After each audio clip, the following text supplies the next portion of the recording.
Hello.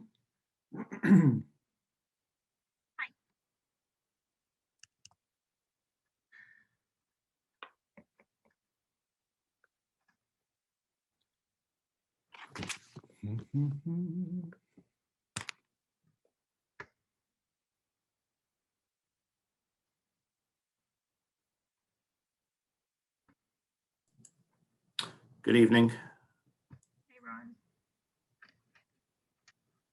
Doreen, you made it. Yes. Hey. Yeah, no problems this time. So I don't know if it was me or if it was my Gmail account. So, but I'm here. Couldn't have been.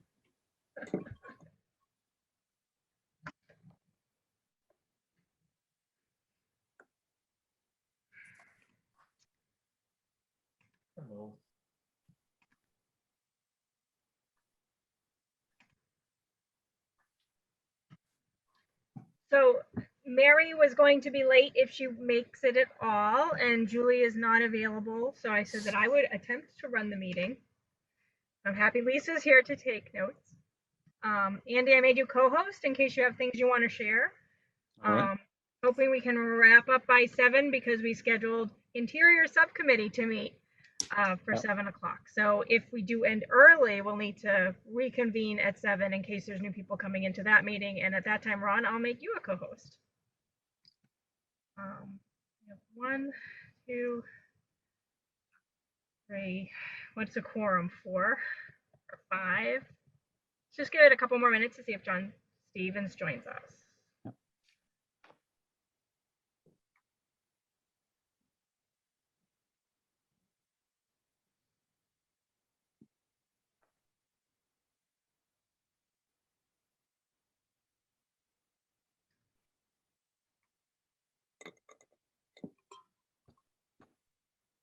He sent the agenda, so I know he didn't forget.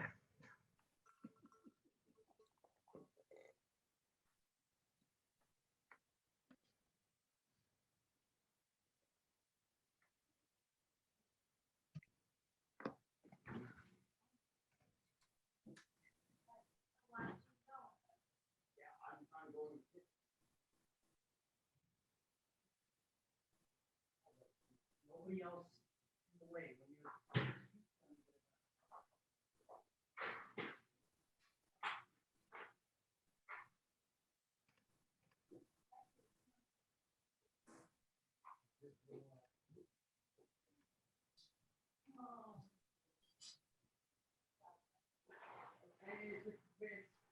While we're waiting, Andy, I want to thank you for sending over. I don't know if everybody knows this, but he sends his clerk's work over to me, his report over to me, just as a Word file to make my life easier. So thank you. I want to publicly thank you for that. I know you don't need the typing practice, so you know. Yeah, thank you.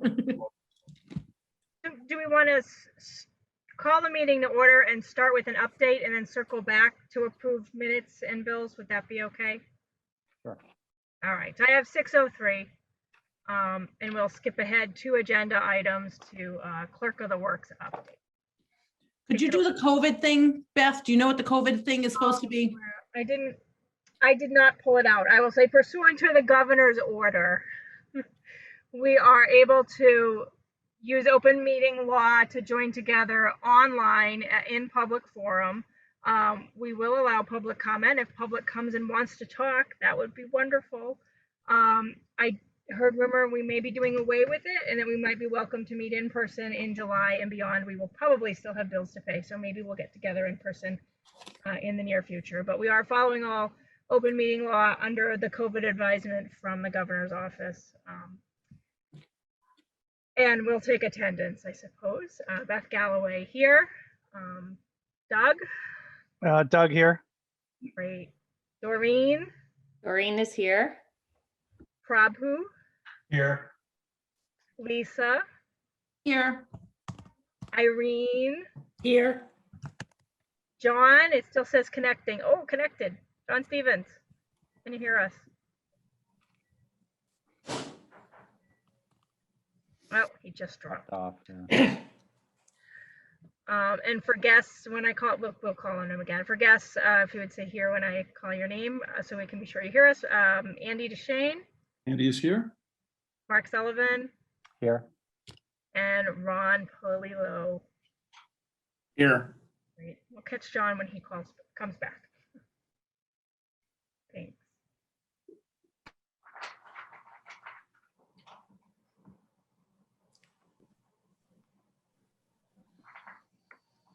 Are we doing the report first? What do you want to do first? Yeah. All right, John, can you hear us? Welcome back. John Stevens. This is why they never let me run meetings. John, we're taking attendance. Say here if you can hear me. Sorry, it was muted. Sorry. Mute here, unmute. Great. Present. No worries. Since we now have a quorum, let's just go ahead and proceed in business order then. Lisa sent out minutes prior to our meeting. We want to review and approve from last month. Can I have someone make a motion? So moved. Thank you, Second. Irene. Second. Doug? Second. Any? Thank you. Any discussion? Corrections? Are these the May 3rd meeting minutes? Just for clarification, right? Yeah. Okay, thank you. Yep. Which I apologize for missing, by the way. Me too, which is why I want to make sure that I know I have the correct minutes because I'm going to abstain. Yeah, So- me as well. One of the things that we have learned is through open meeting law, Robert's Rules of Orders, you do not have to abstain if you were not present at the meeting. You just have to read through the minutes, and it is your vote of confidence in the people who took the minutes and the people who made the decisions. When you vote to approve the minutes, you're approving that your faith in them to have made those decisions accurate as those who were there will attest to.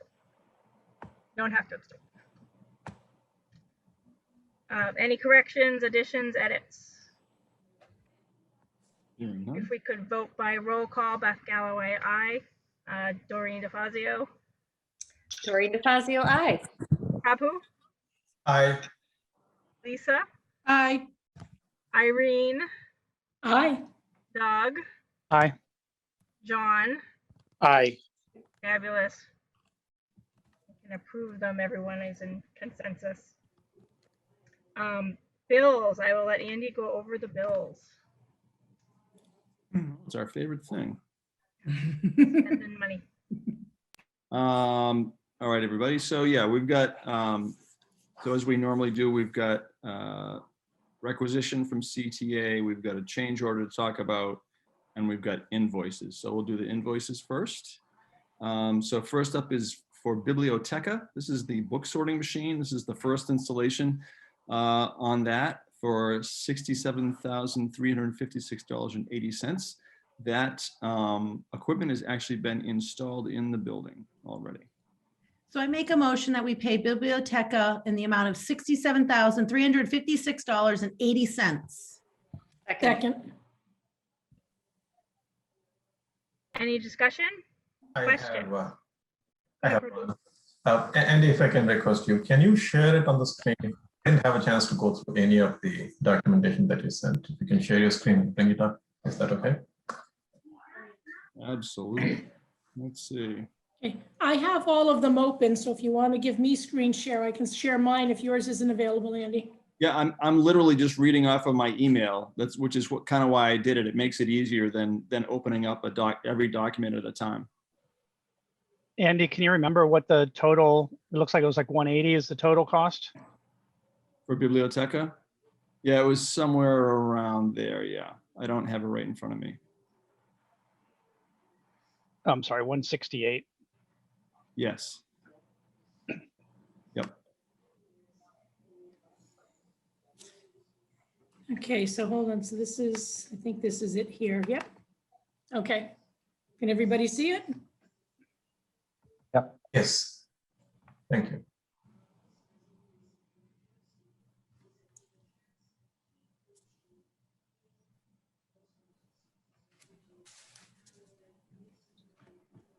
Thanks, Eddie.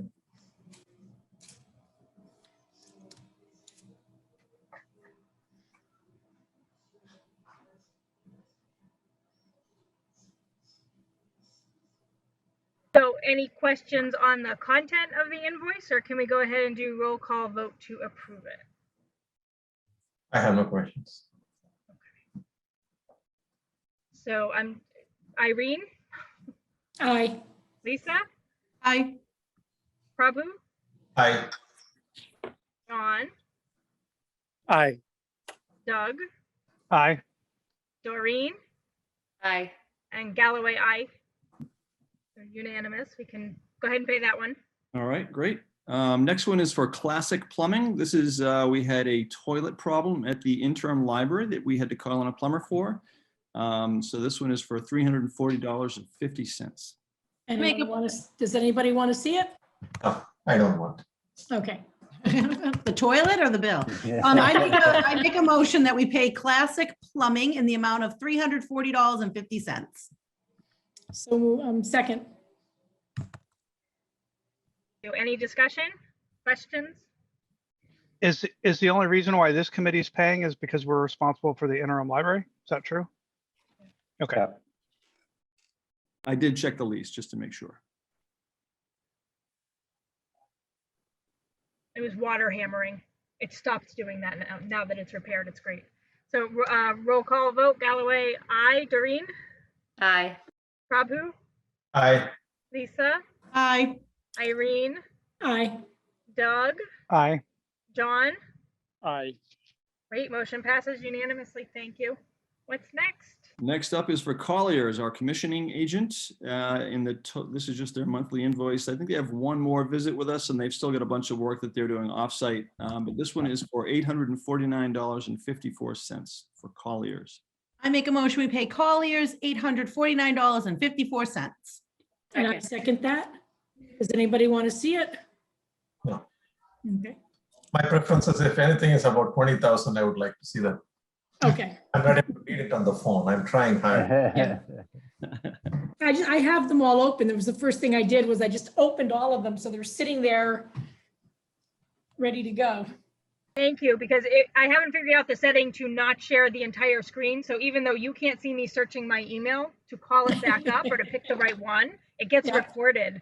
So I appreciate it. Any discussion on the Colliers bill? All right, hearing none, roll call vote. Galloway, aye. Doreen, Aye. Prabhu, Aye. Lisa, Aye. Irene, Aye. John, Aye. Doug. Aye. All right, we have a unanimous decision to pay that one. What's next? Excellent. Next up is for our OPM for DA Sullivan in the amount of $5,400 even. I make a motion that we pay DA Sullivan $5,400. I second. Any discussion? Hearing none, roll call vote. Galloway, aye. Doreen, Aye. Prabhu, Aye. Lisa, Aye. Irene, Aye. John, Aye. and Doug. Aye. We agree unanimously to pay Mark. Great. All right, good thing. All right, next up is our design team, DRA. So this is, again, their monthly invoice. This is for $53,323.16. Yeah, I'll pull this one up. Yeah, so I'm gonna make a motion in order to just be able to talk about it. So I make a motion that we pay DRA 53,000, ooh, hold on. $53,323.16. I'll second. Great. Any discussion or questions? Can I ask a question? Yes, Prabhu, go ahead. So the last time when we had this conversation, I'm trying to recollect, there was some phased out invoicing that was supposed to happen. Like there was some predictable number, if I remember correctly, or I'm trying to understand what's the scope, Andy. Do you know what I'm talking about? Yep, I do, because there was additional services, right, for the extended period of time, right? And so, Ron, you're on. Is this? Do you want to clarify? Is this part of your extended fee, or is this part of your base? I can jump in. So this is, or not to steal your thunder around, but mostly the additional CA services. You'll see under construction, he's 97%. That's the monthly bill Right. that they ran out of time, basically. And so the additional CA services at 50%, the bulk of this invoice is that number right there. So it's the Thank month, you. it's the monthly bill that's been stretched out, you know, to add however many months, which is small, and then the additional CA services, which is the bulk of it. So Thank you. I 89 just is found the out. total amount. Okay, Say so again, John? correctly that this is almost closed out. So there's 8,000-ish left in construction and then 44,000 left in basically additional CA services. Correct. And we're in, Oh, okay. you know, we're commissioning right now. We hope within the next couple of weeks to get the certificate of substantial completion. And we're punch list phase right now. So I reviewed this and I was okay with it. And so Andy, we would have, would we have one or two more? How many more invoices? I'm expecting two, I think. Yeah. One for June and then then again in July for the remainder. Yeah. The bulk Basically, will- yes. Yeah, the bulk will be in June and there'll be some left over in July. Correct. Thanks, man. Well, I'm just curious, when I look at this bill, was 1.116, like, was that the amount that we budgeted for this under the fee column? Or is this more than what we originally budgeted for? It's 89,800 more than what you budgeted for. That additional CA services, which was just recently approved, is included in that 1116. Right. And can you just remind me, I know we had a very lengthy conversation, and I apologize, but can you remind me what that $89,000, the reason for that was?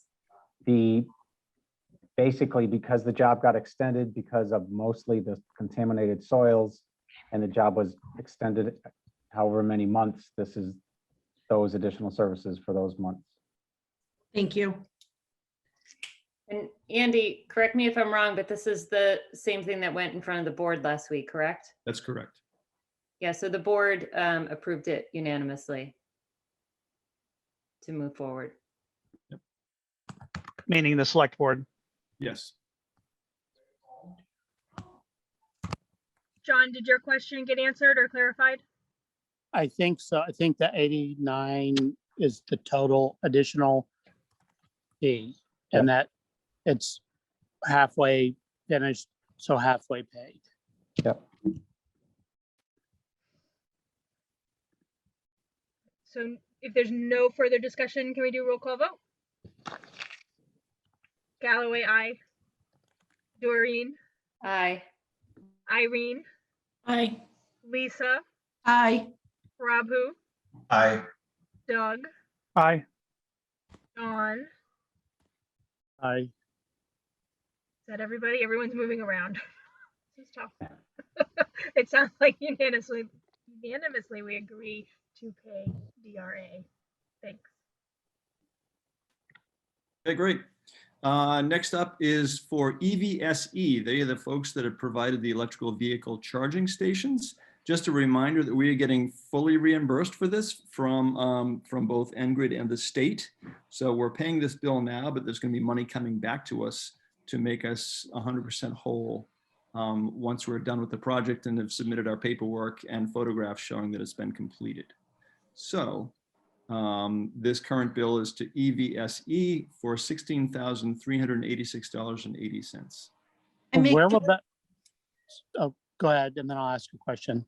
I'll make a motion that we pay E EVSE in the amount of $16,386.80. I'll second. Thank you. Questions or discussion? Go ahead, John. I have a question. The $16,000, when it gets reimbursed, where does it go? So it goes back to the library, not just general fund. So, but it does it go to the special, the fund that we're using, that we're borrowing money? Or does it go to the library, just operational? I'm just looking at, what if we need $16,000 for something else? Right. It's a good question, John. I can ask and I can Yeah. find out, because it should just be coming back to the project. Yes. Because then I'm it sure bills will trickle in, even though, let's say we're all done July 1st. Yeah. There still will be bills for 6 more months, I'm sure. That's something to think about, and we may have talked about it months and months ago, is the lead money, which could be a year away from the town receiving. So the library's done, everybody's in there, it's operational, and all of a sudden this check comes for the lead. Don't let that go to the town general fund. Right. That we need to make sure that goes to the library. When you say go to the library, though, does it offset what we borrowed? Or does it just go in to do more stuff? Because I'd like to vote on that. Like, I'd like to see it offset the project costs and not necessarily fund additional items. Unless they're lead related. Like our hope was that we would fund solar panels, which we have wired for, but we didn't include the purchase price of those panels. I think that would be really appropriate. And I wrote a grant to try and cover the cost of the panels to free up that money. But I won't know for a while if we have it or not, or how much. Oftentimes, that's what libraries do is they peg it towards a PV array, and then when it comes in, they put it out to bid. But sometimes it goes into the general construction fund to offset, costs that you've already incurred. So it's up to you what you put it towards. But oftentimes it's as Beth suggested, it's targeted for something. Yeah, we wouldn't use it to buy more books like Right. that doesn't jive. I agree. Another question is, I know there are some costs associated with running the EVE station, even as we're charging patrons for it. And I think, Andy, you had said that you had done something for the 5-year duration, at least as we get our reimbursements, so that I don't have to think about that or put it in my budget. Right. But if there are fees or associated with it, if some of that money that paid for the EV stations could be covered, that would be really helpful. Right. Yep. Not that we want to bank $16,000 long term. Right. But Andy, do you put that grant in for this with National Grid? Yes, it's already, I had to apply a while ago and I already got it approved. Yeah. And then when this doesn't have anything to do with National Grid with this bill, but how long do you stay on this project for? Till the never. bitter end. Okay. Like even after the bitter end, it feels like there might still be stuff that you are going to get involved in. Right. Okay. Yeah. I just want to make sure you're aware of that. Yeah. I mean, yes, it's a different discussion, but we can have that. We should have that conversation soon anyways. Sure. Okay. Andy's 5 gonna years run of the the- book sorting machine. That's gonna be his thing. 5 years of grant reporting. I thought you were just going to keep Right. writing those monthly reports. No. Oh. Are those EV things, they're not installed yet, are they? They're not. No, they're in the building. They're here, but they're not installed yet. Okay. Is that the concrete they were pouring when I was there last week? There was like nice spot to the right, to the left of the door, I think. Yes. Yeah. Mhm. So And it's- are those charge point, Andy? Do you know? You mean who's the manufacturer? Yeah.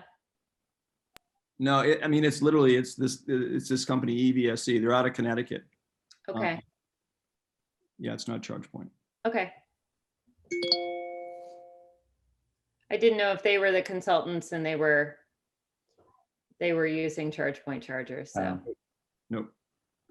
These are their own. Can I add one more point? I agree with what Lisa was talking about in terms of where do we let these funds, the receivables, if I may, get into. Lisa, I definitely agree with the point that we need to vote on it. Or I want to vote on it and say that it should go towards capital expenses. But you rightfully said it's not going to be for buying books, but it should not be also for paying salaries and bonuses and all, right? So keep it only for capital expenses and associated things. And if there are line items that we can tag these to, at least as a tracker, Lisa, if we can have that in the minutes somewhere, then I like your piece that we bring it up at a future date and vote on it. Sounds good.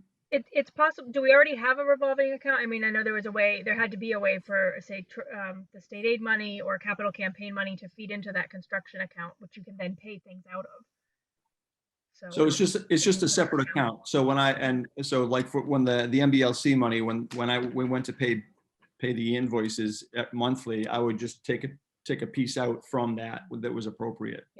Okay. All right, I'm just saying, bear in mind that if there needs to be a revolving account, sometimes you can't have receivables and expenses out of the same thing. So Right. that would be something new to Right. think about for town meeting in October. Yep. Should we need it? Any further questions or discussion on the EVSE bill? Hearing none, I'm gonna go with roll call vote. Galloway, aye. Irene, Aye. Lisa, Aye. Prabhu, Aye. Doug, Aye. John, Aye. Doreen. Aye. All right, we're in unanimous agreement again to pay the bill. Thank you. All right, next to last is Tucker Library Furniture. This is for fabric for the bench cushions. So we have the Mass Corrections is actually going to be making these cushions, but they needed fabric. And so DRA spec'd the fabric and we bought it. So this is for $6,507.80. I make a motion that we pay Tucker Library Furniture in the amount of $6,507.80. I'll second. Any discussion, questions? I don't have a sample, I apologize. It's lovely teal and purple and green and little squares, and it coordinates really well in every single area of the building, and it will be on all of the window seats. And I think we may be using it as some toppers for like the files, pedestal files that we can pull out and sit on as well as store things in. Correct. So I'm in favor of it. I really love the pattern. Galloway, aye. Doreen, Aye. Prabhu, Lisa, Aye. Irene, Aye. John, Aye. and Doug. Aye. Great. Thank you. All right. Last regular invoice is for UTS. This is for soil testing. We had to do one last soil test of an area that's going to be removed for some shrub planting. It was right near the railroad tracks above the detention basin. One of the few areas in the project that we had not tested. So this is for UTS, our independent testing agency, for $895. I make a motion that we pay UTS for $895. I'll second. Thank you. Any discussion or questions? How was the soil? What's that? How did the soil test? I was going to say the soil results were good. So no special hand. Yeah. I feel Do we like have we to- should have like a punch card with them, right? Like Oh, I for know. however many tests, we get one free. They're frequent flyer miles. Exactly. Does any other landscaping work require testing in a untested area?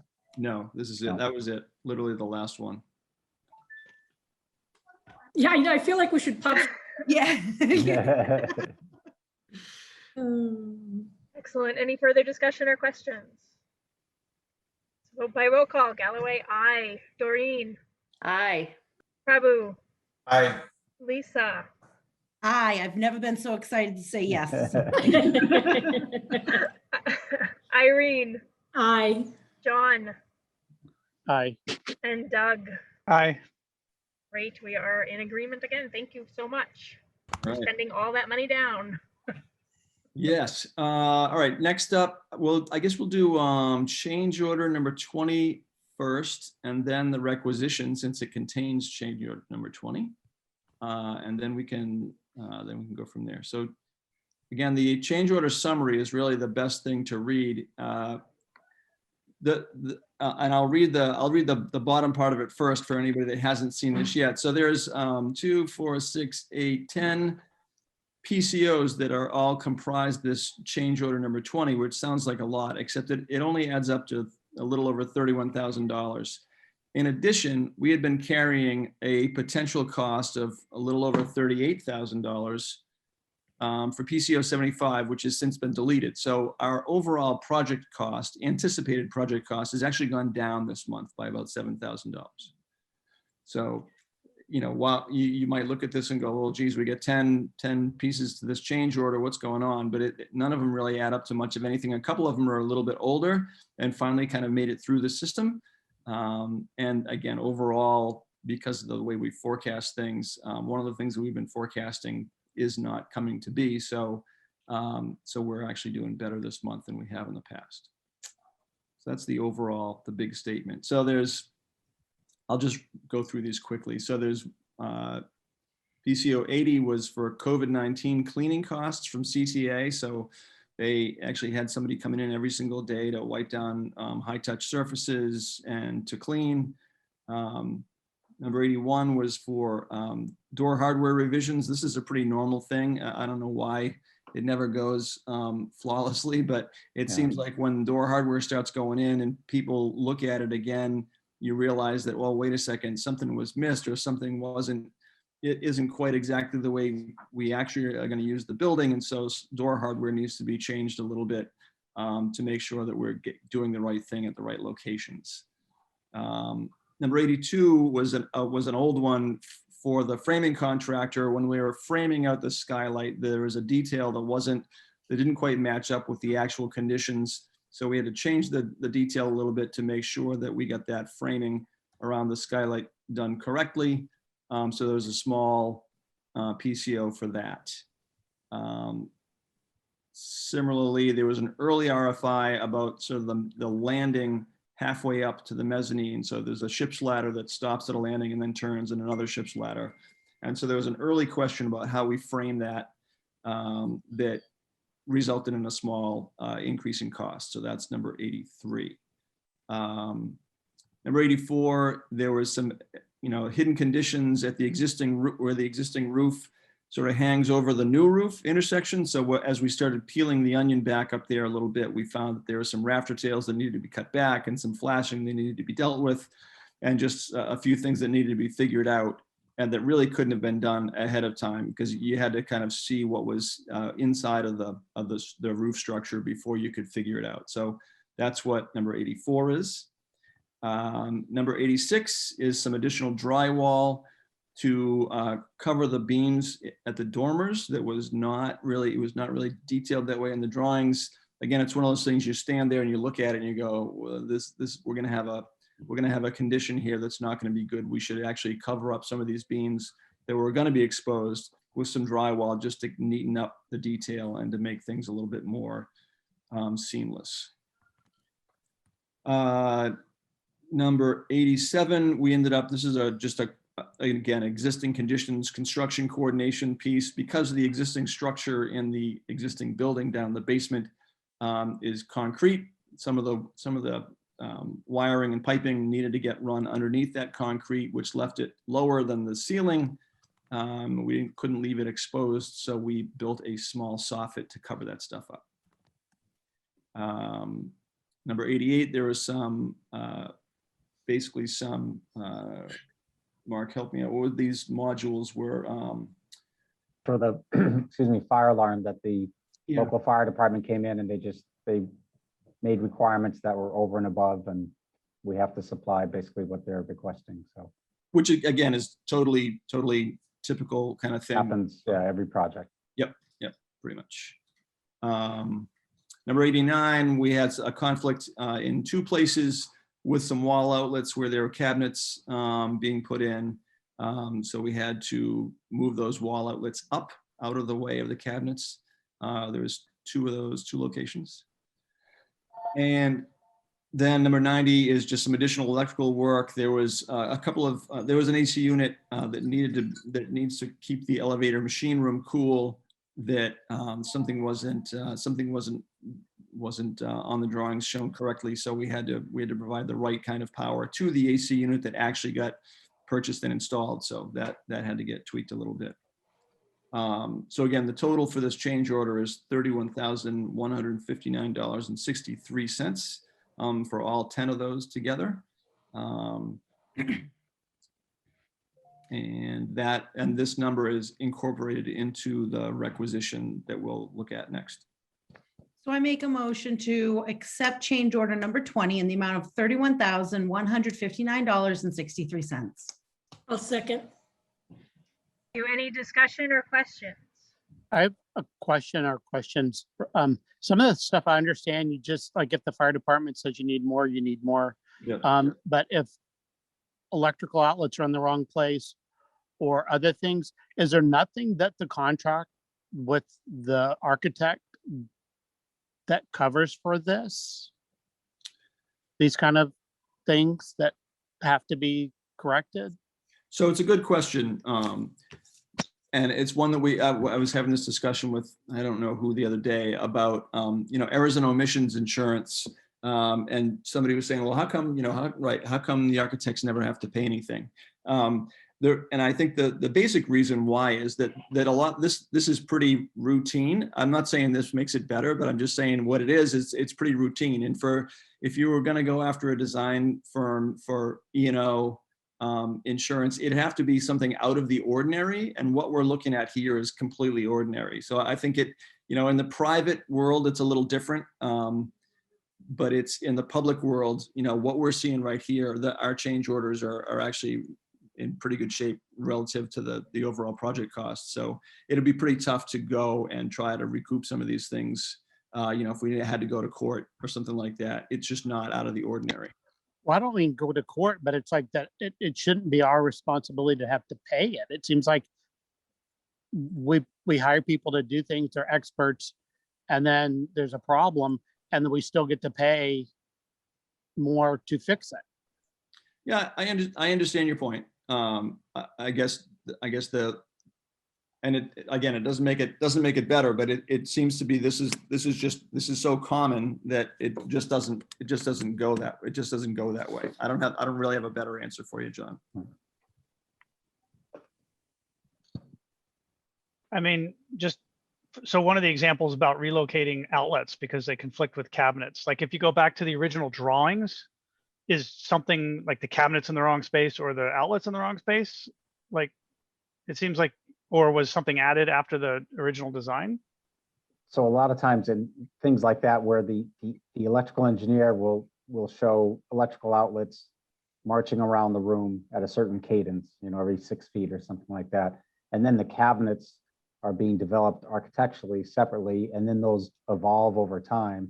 And somewhere down the line, all of a sudden you end up with a cabinet in front of an electrical outlet.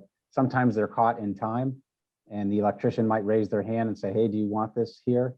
And sometimes they're not. And in these cases, again, there were, I think, two locations where we had to raise some outlets. But to Andy's point, there is no such thing as a perfect set of drawings, and you end up with things like this that you just need to address.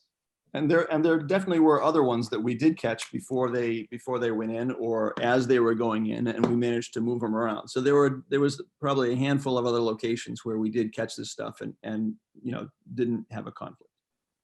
My point is not that don't expect perfection, because I make more mistakes than anybody, but it's who pays for my mistake is my issue, is Right. that we're paying for somebody else's mistake. Right. We would have to go back and see why there was a conflict and whether or not it was a mistake or it was a change made that caused the conflict. And if we did change something, that certainly we should have to pay, just like if a cabinet needs to be over here instead of over there, then we're gonna have to pay. But if we're making the changes, we should pay for it. If we're not making the changes, I don't think that should be our responsibility, but I understand what Andy's saying. It still is.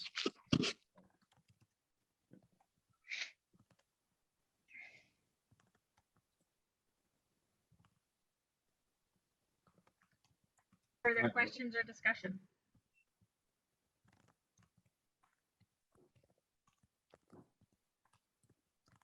How many pages of blueprints did we have? 300 and plus? But And we're this is- spending $1 million for the architect. Yeah. That's I my know. point. I hear you. We did not add either cabinets or outlets. It's an oversight with not, I think, looking at the electrical drawing and the millwork drawing at the same time. I appreciate that they were moved because it would be a real pain in the neck to be snaking cords down through the cabinet and having an open cabinet door while you're trying to work at the counter. I'm appreciative they're fixed. Further discussion? Vote by roll call. Beth, aye. Lisa, Aye. Prabhu, Aye. Doug, Aye.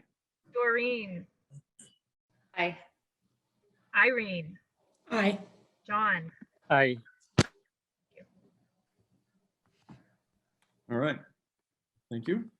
So related to that, the monthly invoice, the requisition number 19 from CTA, it includes change order number 20. So this is their, again, their typical monthly invoice that Ron and Ken and Mark and I have all looked at, picked apart and pushed back on here and there and just made sure that everything is as it's supposed to be. So the current total for this one is $651,218.15.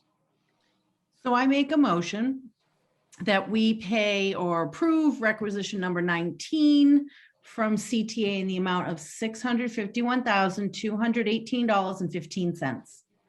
I second. Any discussion or questions? Hearing none, vote by roll call. Beth, aye. Irene, Aye. Lisa, Aye. Doreen, Aye. Prabhu, Aye. Doug, Aye.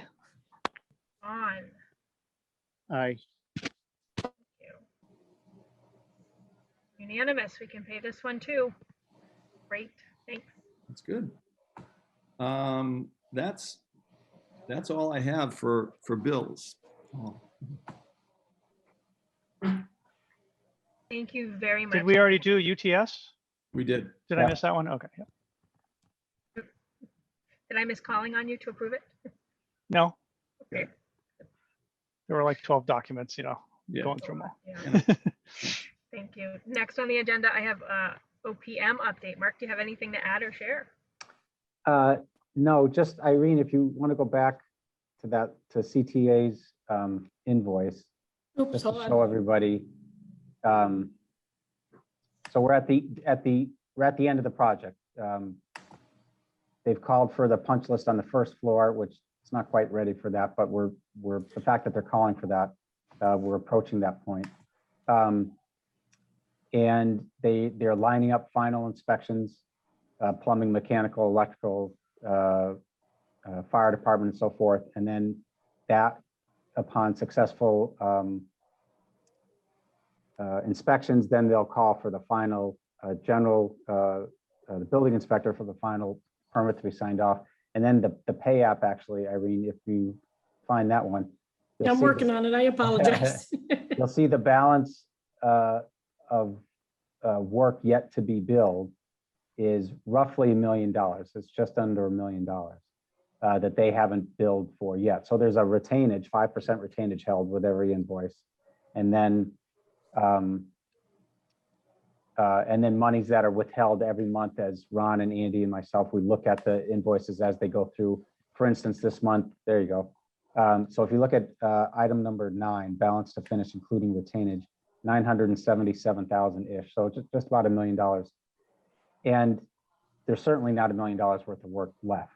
And so we're in very good shape. So you look at a number like that and you say, what if tomorrow CTA folded and they went bankrupt and the project stopped? Do we have enough money to finish? Certainly we've got more than enough to finish. But what's going to happen is with the certificate of substantial completion, so if they get the final inspection, final sign off, usually that will trigger the request for the certificate of substantial completion, and that will trigger a retainage reduction. So we might go from 5% to 2.5%. And then the next step after that, so that'll happen in the month of June. And then the step after that would be a monetized punch list. So somebody, say like a structural steel subcontractor, he's been done now for 12 months. He doesn't have any punch list work. And so his retainage would go down to 0. But somebody, say like the painter or the millwork person, we may itemize you've got 8 punch list items and they're worth between $100 and $1,000 each, and you withhold a certain amount of money. So after the punch lists are done, we'll compare the punch list to the pay app and we'll kind of reconcile everything. And it's a kind of arduous process, but it's not, it's just cumbersome. And it'll take a little bit. So I imagine, you know, if we could be done in the month of July, that would be great. There probably won't be a lot of activity in the month of August, but I would expect, I don't expect we're going to have a 0 contract at the end of July. So there'll be something happening in August. There'll be some punch list, something that wasn't accepted that they have to order a part to, and it takes 4 weeks to come in, something like that. So we'll still be meeting, going over invoices for the foreseeable future, but it's certainly it's going to get much, much quieter. Which is all to say that we're on pace, everything's good. And the site's really come around for people who haven't been over there lately. The furniture is going to start trickling in, and that's going to make a big difference. And the place, the place looks sharp. It's a good looking building.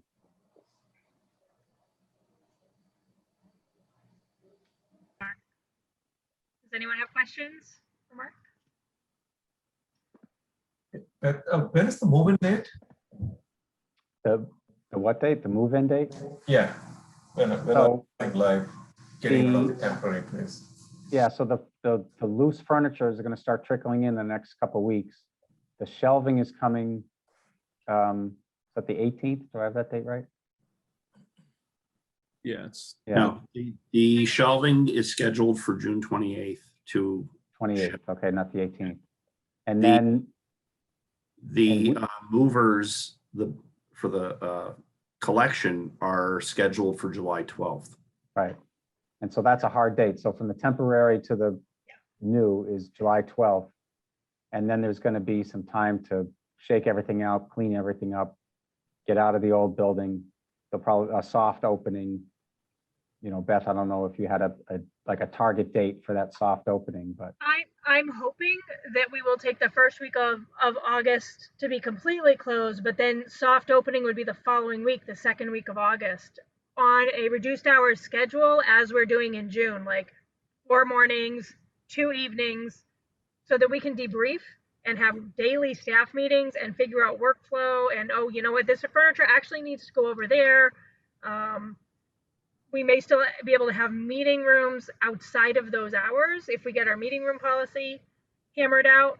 I'm hopeful that like after Labor Day, we'll be open at full capacity, 60 hours a week, and then a grand reopening, excuse me, and dedication ceremony should be 2nd to 3rd week of October, assuming everything stays just the same with the pandemic. And I actually, I want to show up at a grand reopening and ribbon cutting and give my short remarks and sit down. So I'm looking for volunteers from trustees, friends, staff, building committee, capital campaign, to plan a kick-ass party and figure out who's paying for what, so that we can have events. And Blackstone Valley, the Small Stones Arts Festival, is actually has an event or multiple events scheduled for that second weekend of October post Indigenous Peoples Day. So that might be a really nice tie-in to do a whole weekend worth of stuff and already have some free entertainment built in. So I would love to have a volunteer or two from this group to help put that together. But I think mid-October would be great, and September will be open. Famous last words, we'll see. That is my plan, and that is how I've scheduled my staff. So. Yeah. okay. Nobody's volunteering. That wasn't why my I hand saw was up. Doug. My I hand saw- wasn't up for that, but I will help out. Yeah, I will help out if I'm here, but I'm not committing to anything. My father's very ill. And so I'm just not committing to anything because I just never know when I'm going to have to take off at a moment's notice. I nominate Carrie Hogan. She's not on the call. I nominate. Julie and Mary, got it. So it wasn't on the agenda, but I think I will try to formally get it on the agenda for our next meeting, because if we are going to do something this fall, June July is not too soon is to start thinking about that. Who's on the invite list? What does the press look like? The PR look like? And that kind of stuff. Got it. On the subcommittee agenda, though, Yeah, we'll get it on it. I'm sorry about that. That's okay. Architect update. Ron, do you have something to share? I actually have a question for, I don't know if it's for Andy or for Mark, but I know, Andy, on your clerk's report, there's a bunch of inspections, things are ready for inspection, like the plumbing, electrical. Can you remind me, have those been in, like the rough plumbing and the rough, those got inspected? So generally at this stage, we don't expect any surprises from the final inspection. No, we really don't. No, we're in very good shape with all the building systems. So yeah, no, we're not expecting any surprises. We've actually been, going out of our way to make sure there aren't going to be any surprises. So, I assume so, yeah. yeah, it's usually, a fait accompli. We'll know, we've tested everything out ahead of actually having the inspectors come to the building. So, Sometimes with libraries, I've seen fire departments do the walkthrough. They're happy, but then they want to come back again after the shelving is in. And they want to stand here and see, can I see all the exit signs? Now if I look this way, can I see everything? And so sometimes if you have a tall, we actually reduce the height of the shelving, but if there might be something, if a display is on top of shelving and it obstructs a certain exit sign, they may ask to add another one in a different location. So sometimes things like that happen, but for the most part, when we're at this point, all the rough inspections have happened and the pre-inspections have happened, and we should be in good shape. right. Great, thanks. In fact, Doug, we had the building inspector in the building last week, as well as the fire department. I know the electrical inspector was in a couple of weeks before that. So we've been having some previews as well ahead of the final inspection. So yeah, I think we're in good shape.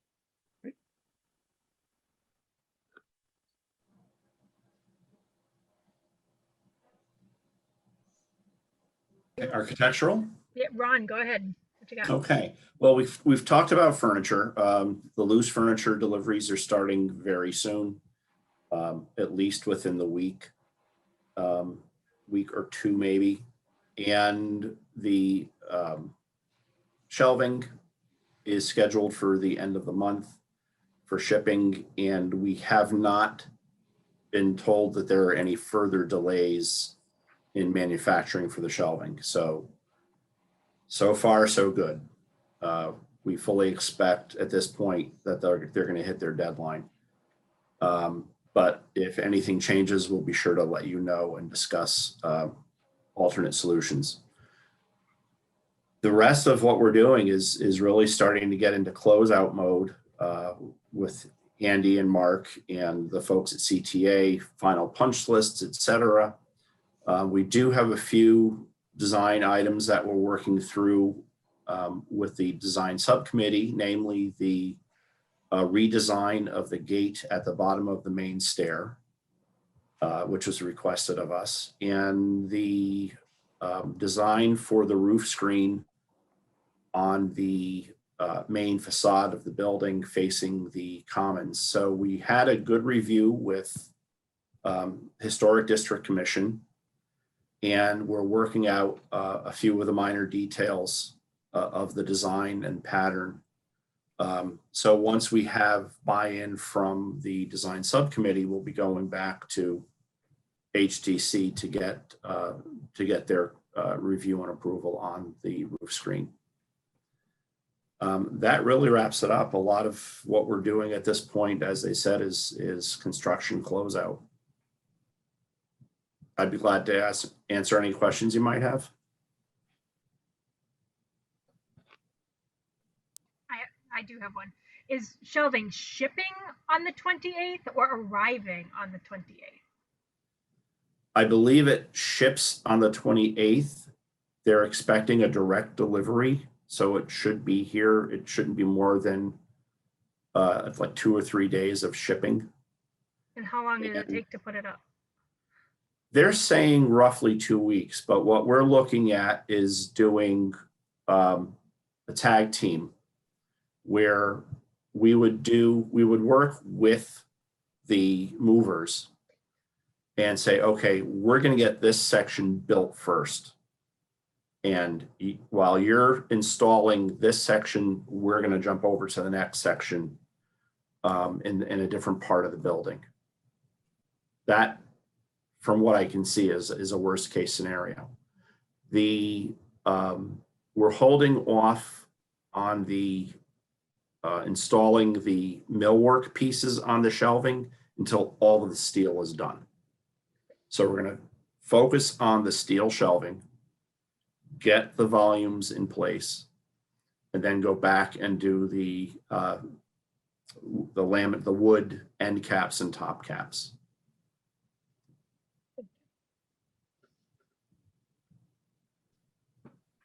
And we'll be out by July 31st. That is the plan. I don't know if this belongs here or not, but is there interest, or should I try to organize a bucket brigade style handoff of a line of people from St. Andrews all the way 4 miles up to the common to hand off like a single book or a very small collection of books? Andy's going no. That's a big line. For- I think we'll let the movers, earn it. Maybe you do a procession for the last volume to be moved out of the building. Seriously, maybe you just yeah. Okay. do a little ceremony at the temporary library and have a ceremonial drive over to the new library and putting it on the shelf. Okay. Bob And- Detoma can come film it. Sorry? I said Bob Detoma will have the local GCTV film it. And Yeah, well, we could do a relay, like the Olympic torch. There you go. If Yeah, you that's have what I people interested, somebody runs you go. 100 yards, gives it to the next person, runs 100 yards. Andy coordinates the marathon. I'm sure he could do that. He could coordinate There you that. go. Yeah, if we do it in the weekend of October 20th, that's the same weekend as the Boston Marathon. So there'll be plenty of runners in good shape. Right? Can you route that through through Right. town? Right? So the person who puts the last volume on the shelf, that could be a local dignitary or person of honor, or whoever makes the biggest donation. Have a contest, some idea. There you go. Yeah, very true. of course, the irony is we'll put that last item in and then we're not actually opening to Oh, so. All right. Well, I'm still thinking about it. I'd like to do something. So Ron, the sub-building committee that you guys have, you're meeting tonight at 7. Is there another one, just so I can put it in the agenda? I don't know that we'll Okay. need another one. Okay, Done. I think after tonight, we should be pretty much wrapped up. We only have those 2 items. Tonight's meeting is a review of some changes that we were going to go over last week.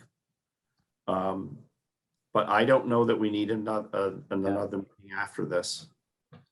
so thank you to everyone who was on that committee, because that doubled your workload, so thank you. Yes, very much appreciated. We hope you love what we picked out.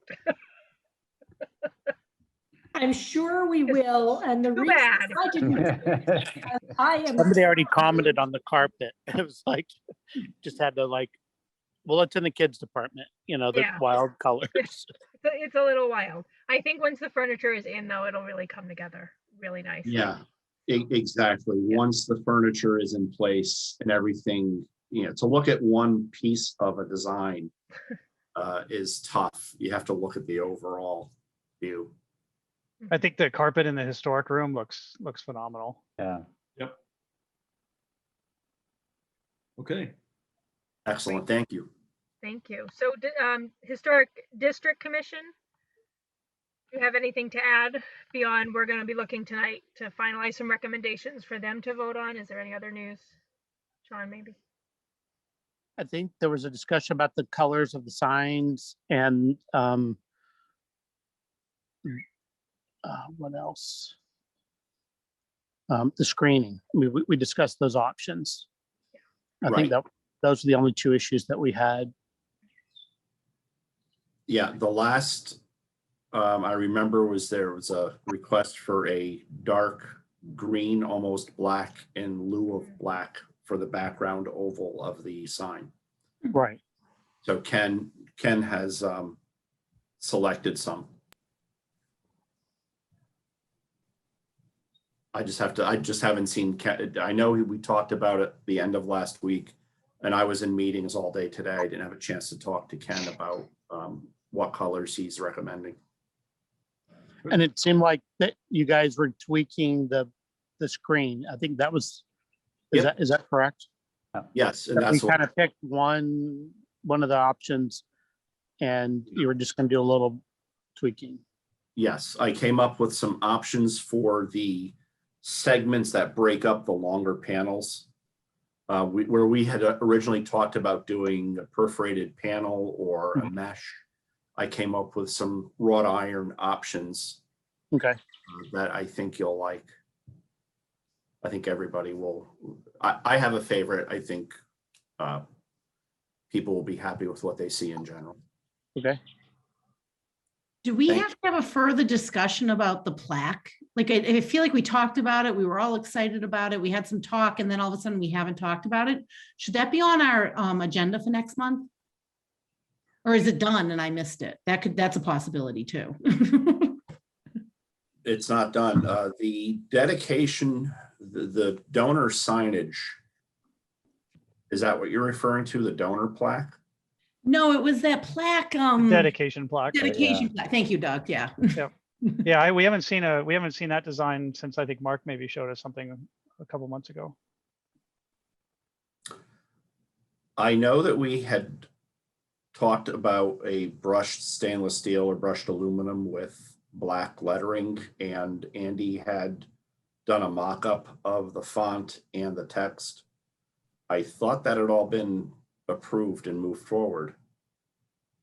I believe so. I haven't seen a shop drawing, but I was just gonna say, I think we approved it on our end, but it hasn't come in for formal review from CTA. Yeah, I don't remember seeing a shop drawing on that either. Now, the donor signed it. I'm sorry, go ahead. So tomorrow we have a construction meeting, so we'll Yeah. ask him about that because I'd like to see the final artwork on that, Yeah. on that plaque before it goes forward. Absolutely. Absolutely. The donor signage was taken out of, or will be taken out of the general contract because the information for donors and what names to put on some of the plaques is not finalized, and that's not unusual. We did the last project, we ran into the same thing where the owner couldn't tell us, these are the names that go on the donor plaque. Because we're actually, sorry, I was just gonna say, we're providing an update at the Interiors Committee meeting here next.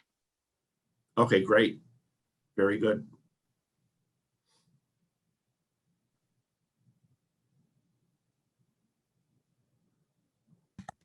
I think the next item on the agenda is Interiors Committee update. So our update is that we're meeting. And if you want to come to the meeting, you can just stay on the call. We're just about done. I think one question for Interiors Committee is, do we want to meet to review or approve whatever the capital campaign brings forward for their donor wall and plaques by the door?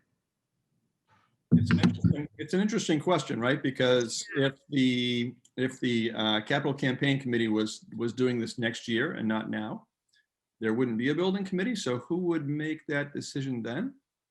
So, I absolutely think it's, Doug and I had talked before and I said, absolutely, we should bring it to the subcommittee. And I'm not saying you guys don't have an opinion, but I think it'll be good to see it, to see what the draft artwork looks like and get people's reactions. But I hope we don't get into I think that green could be greener kind of discussion. Right. Yeah, but I would expect that the next one of these larger meetings, we could present what the current thought was, or design, or whatever stage we're at by then. Yep.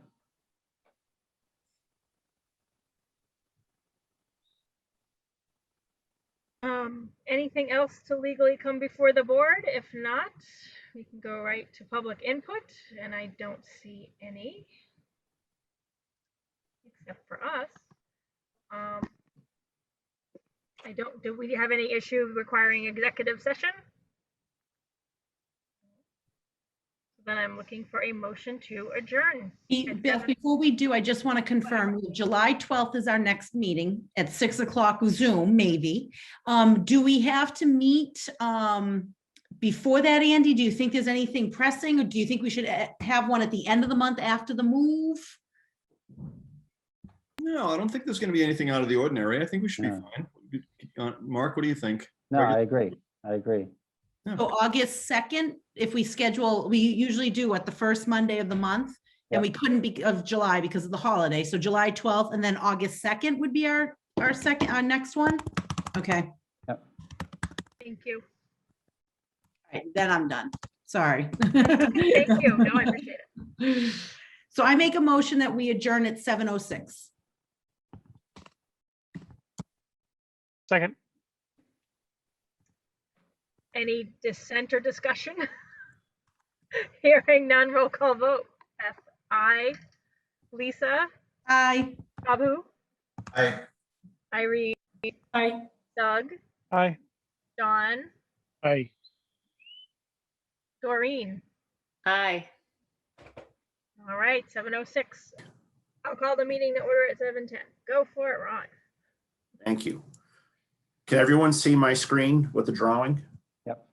Fantastic. When we last talked about this gate, I mentioned that there was a need to account for a crash bar. So this dotted line here in each drawing shows the location of the crash bar as specified. And again, this gate is shown in the open position. So here's the stair going up to the upper level. And this is a little nook cut into the wall where the gate is stored, so to speak, when it's not in use. And then this square here is actually the book return, part of the that new automated system that's either was just installed or is being installed. So I came up with some additional options to account for the crash bar. And we came up with some options for filling these with acrylic panels. Beth had made some selections, and I do have those to look at. But first I want to talk about, we originally designed this gate as a solid panel with a pivot hinge in the corner and a wheel under this corner. And the wheel is designed to support like 500 pounds. So that as this door opened and closed, it would keep the gate rigid and not put additional stress on the hinge. Part of the reason for the redesign was concerned that that wheel would leave a mark in the porcelain tile over time. When Ken looked at these options last week, or the end of last week, he suggested that these, if we're not going to do a wheel, he suggested that these bottom panels be plywood to give this overall gate more rigidity. Now, we also talked about having a little stool here and here at the post so that when it's in the closed position, it rests on a little square stool. Not to scale, but just to give you an idea.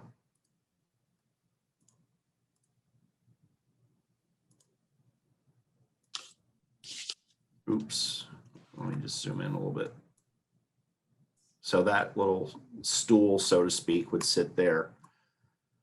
So when it's in the closed position, it sits on this block. When it's in the open position, it sits in this block, but they're still concerned that without the wheel, as it's swinging over time, if these are not wooden structural panels, the gate could start to sag. That was a recommendation from Ken if we do it without the wheel, but these would still be acrylic panels up top. So just to jump over for a second. And is that because the acrylic panels aren't rigid enough, or that they just add that much more weight? They do not add the weight. They are just not intended to be structural elements. Yep, okay. I talked with the manufacturer's rep for 3form. These are manufactured by a company called 3form. And the manufacturer's rep said, non-structural application, she would not go less than 1/4 inch thickness. And so we planned 1/4 inch thickness anyway. And she also told us how much these are installed like a piece of glass. So there's the frame, there's the panel, and then there's a stop, like a 1/2 inch stop that holds the panel in place. And she also recommended actually that 1/2 inch of, sometimes the stops are very small. She suggested a 1/2 inch tall stop to hold the panel in place and keep it from warping, et cetera. So based on that, even though we have that, I think, are these two of the same? Yeah, these are, I don't know why, but there's two of the same image. Beth, these were the 6 tiles that you selected, correct? I think there were 8 or 9. The first 2, we definitely saw the internet photo of them. So the second one had more of a blossom pattern when you looked at it over a broader application. Yeah. Yeah, and then I kind of had the 2 that you had brought, and then my preferences, and then there's 2 or 3 more at the end. There's one that has string running through it. There's one that has chopped up old catalogs running through it. So I thought that I had sent 2 different photos, but maybe I didn't. You may have, and because I remember seeing it, and I may have not saved it in the right place. All right. Give me a second. You may also have sent out a document saying, here are the additional ones that I selected. Here's the picture of them. Pulled just from the website as opposed to a photo, because what I did is Josh came with me for a tour, and I had him very carefully grab a glass panel that has that green tint that's going to make up the glass that goes up the staircase that will have the metal handrail on it. Not to match it, but just to make sure I wasn't going to pick something that was really glaringly different. And there were 3 that were a tealish green that I think complemented it really well. The foyer is black and white and gray, and it's beautiful. But I think the green of the glass, the tint is subtle, but it will pop. And I wanted something additional just to, add a little bit more color and interest to the space. The copper wiring one is really neat, but I'm afraid from further back it'll look really pink and kind of funny. But these like in the middle picture. That's the whole one. Thanks. Oh, okay. Yeah. So yeah, there were like 9 of them.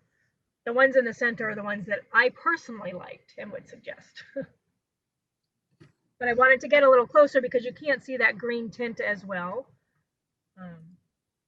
It's really dark when all those sheets are stacked up against each other, but singly, they're not. And I wanted to get it in place and down by that flooring too.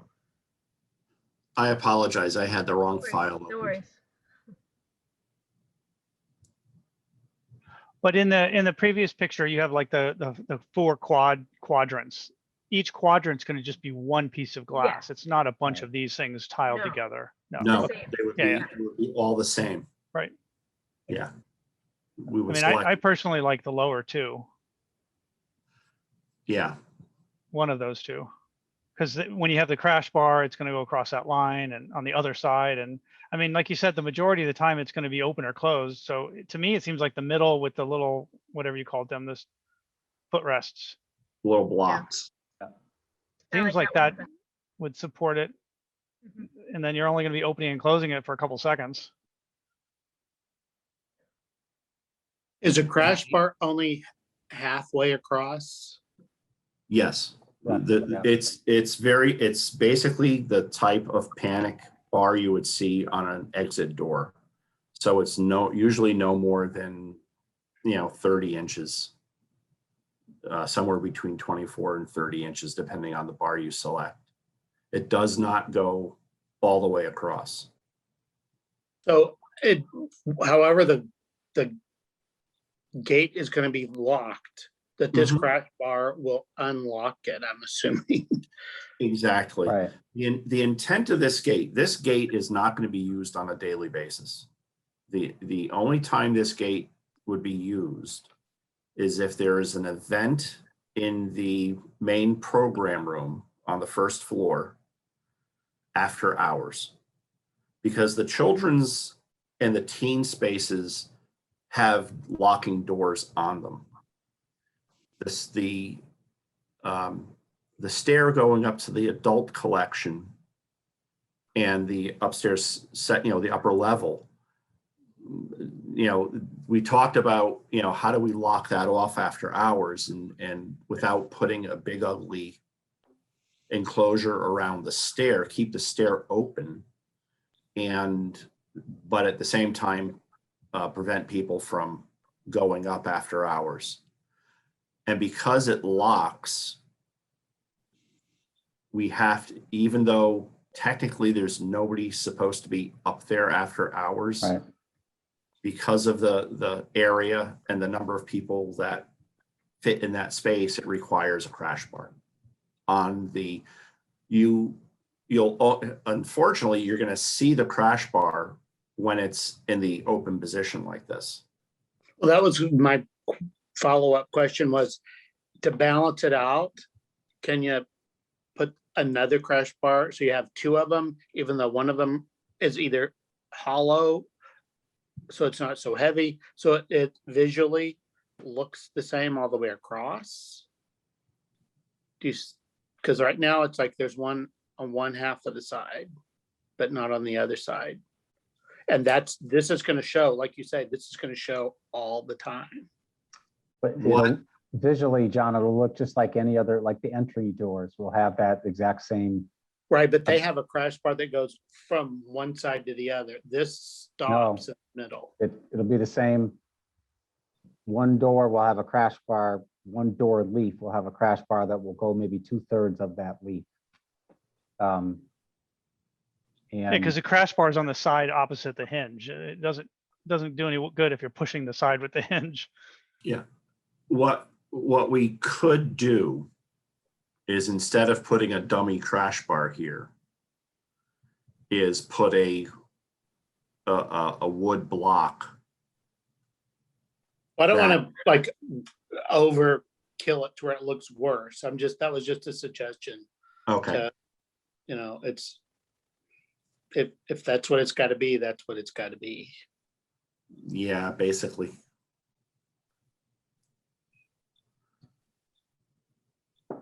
So what we come down to is a selection of,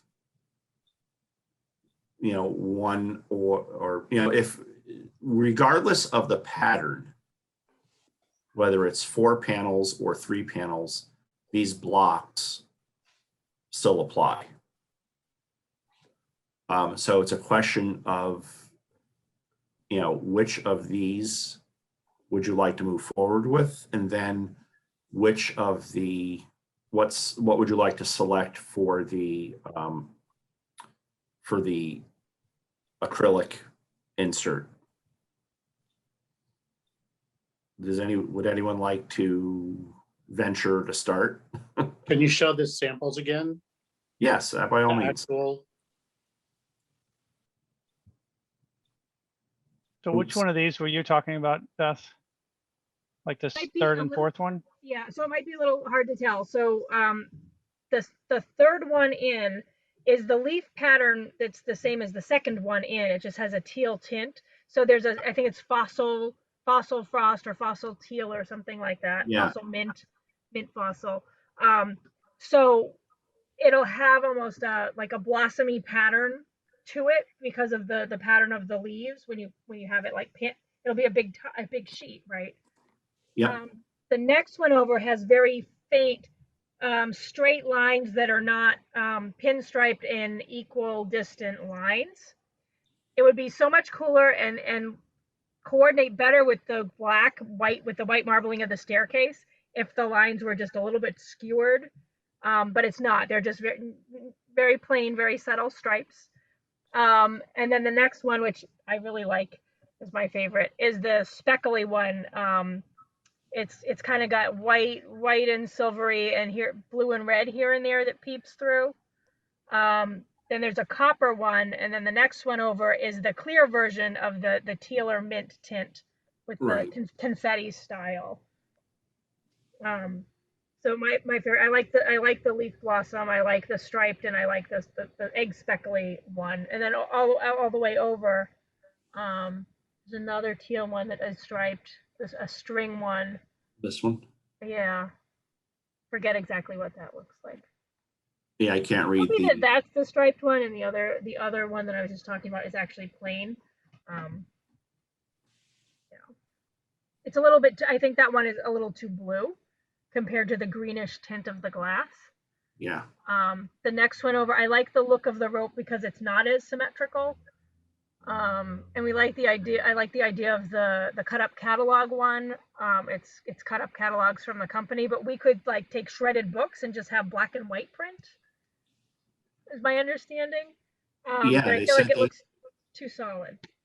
They said they can do custom. Yeah. I I like like the, the, I was I'm gonna say, sorry. I like the idea of that, but yeah, but I don't like the way it looks. And I think it'll be lost on 99.5% of people who look at it as to what that is. if you, yeah, I'm also not thrilled with the idea of using their catalog as the, Right.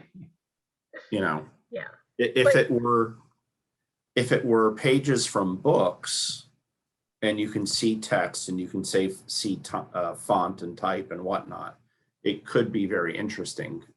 I don't know if people would take offense to books being shredded and put into glass. I can see if you went in that direction, a whole nother subcommittee on, what books and what fonts and what colors, and you go way down a rabbit hole, I And think. custom sounds more expensive, of course. Yeah. And time. Beth, if you had to And pick time. one, which one would it be? Sorry, If you had if to I pick, had which to one would pick it be? one. Yeah. So my favorite is that probably the one that's right in the middle between the coppery wire one. It's that blue speckled, looks like a speckled egg, which also calls to the flooring in some of the areas in the building. Maybe not public areas. But yeah, I think it's really dynamic. Pretty. I would agree. I like that pattern. As I mentioned in my email last week, with the larger leaf gives a larger pattern that may be lost in the smaller panels at the top of those two options. It would be fine for the big panels, but on top, it just might be lost. Whereas this, I think the color works well. You can see up here, this is the top edge of the piece of glass. And here's the glass behind it. So you can see that, as Beth said, there's a connection between the greenish blue and the greenish glass. But I really think this type of pattern works well with the different sized panels in the gate. But that's just my opinion. Well, sounds good to me. I mean, I like the leaf or the speckle. Does it, can you see through the leaf one? Can you see through any of them? Like the leaf or the speckle? To a certain extent, they're translucent. It would be obscured. I would not use either of these if you were looking for true privacy. No, I was thinking it's better if you can't see through it because you want this gate to be pretty obvious that someone shouldn't go running through it. Oh, trust me, Yeah. It's the obvious. size of that wood frame, Mhm. Oh, that's Nope. true. I forgot about the wood frame. Yeah, of that's course. okay. That's okay. Well, Yeah, my vote's the leaf and the speckle. I Speckle's vote, good. I vote speckle and option 4 of the, even though my vote doesn't count for anything. John, what do you think? I like the leaf one that you said initially. And then what's the speckle one? Is that number 4?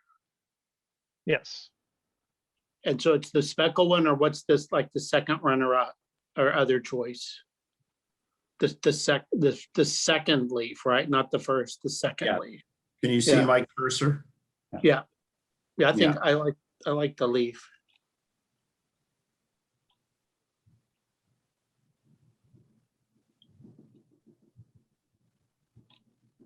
But I'm not, is this in the entrance? I'm trying to like figure out what I'm seeing in the floor. Yeah, so we, if you rotated 90 degrees, you'd be facing up the staircase. If you face 90 degrees to your right. So that So what I little did is- gold Yeah, I did it at the thing on the bottom of the, floor. What's the a little, post will gold- be there, I think. so that's for the stairs? Yeah. Okay, Yeah. Yeah. You can't see it here, but this is the edge of that post Hmm. that's here. okay. So what you're looking at is, and You'd be facing the meeting room, yeah. right, From you're where I put it. facing at the handrail. You're standing in front of the stair, facing to the left to the handrail. So that corner, let me see if I get the right one this time. That's the post. This is the bottom track of the glass rail behind these panels. Okay, And as you go further over, you're looking towards the program space. okay, And we propped that panel of glass actually goes up at the very top of the staircase and flips. Right now it's horizontal, but it would flip vertical because there's like this little gap between like the post and where the, I guess like the wall or the railing is Right, up top. right. So you see the green here because we propped it up. So you see that green edge, but actually the edge will be inside of that Right. channel, and it will be topped by a handrail. So it'll be like even more subtle, Right. and it looks right there. and I'm sure this gate has to be in either for security or for fire purposes before the building is officially open. Is this something the fire inspector will No, be? No, It's more an Right. after-hours program issue than it is a code issue. So it'd just be, we couldn't do a closure of the first level without this in place until that's in place. Right. And Right. after hours. right. But it's not required by code or anything else. It's strictly a library policy, so to speak. Yeah. The other policy that will fall into place and apply though is minimum staffing. So if it turns out that there's another pandemic and we only have 3 people in the building and we need to close off the second floor, that means locking the door to the common and then coming down the stairs and sweeping everybody out and then closing that gate. Yeah, So it'll be rare, like I think, but yeah, it's also an option for that. Whereas if we're going to leave the whole, and again, we're going to leave the whole we're going to leave the whole first floor open, children's and teens is still accessible, but we just don't want anyone to go upstairs. right. There's value to having this. Yeah. We did something similar in another library where their program room is accessible from the outside after hours, with toilets, but they can't get into the library after hours. So this is a very common application.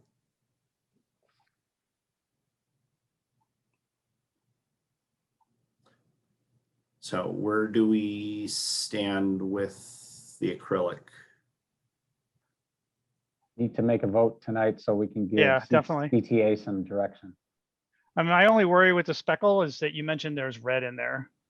Red There's- doesn't see. Yeah, there's one tiny little fleck of red that I can see, and it's more of a coppery Oh, color. okay. Yeah.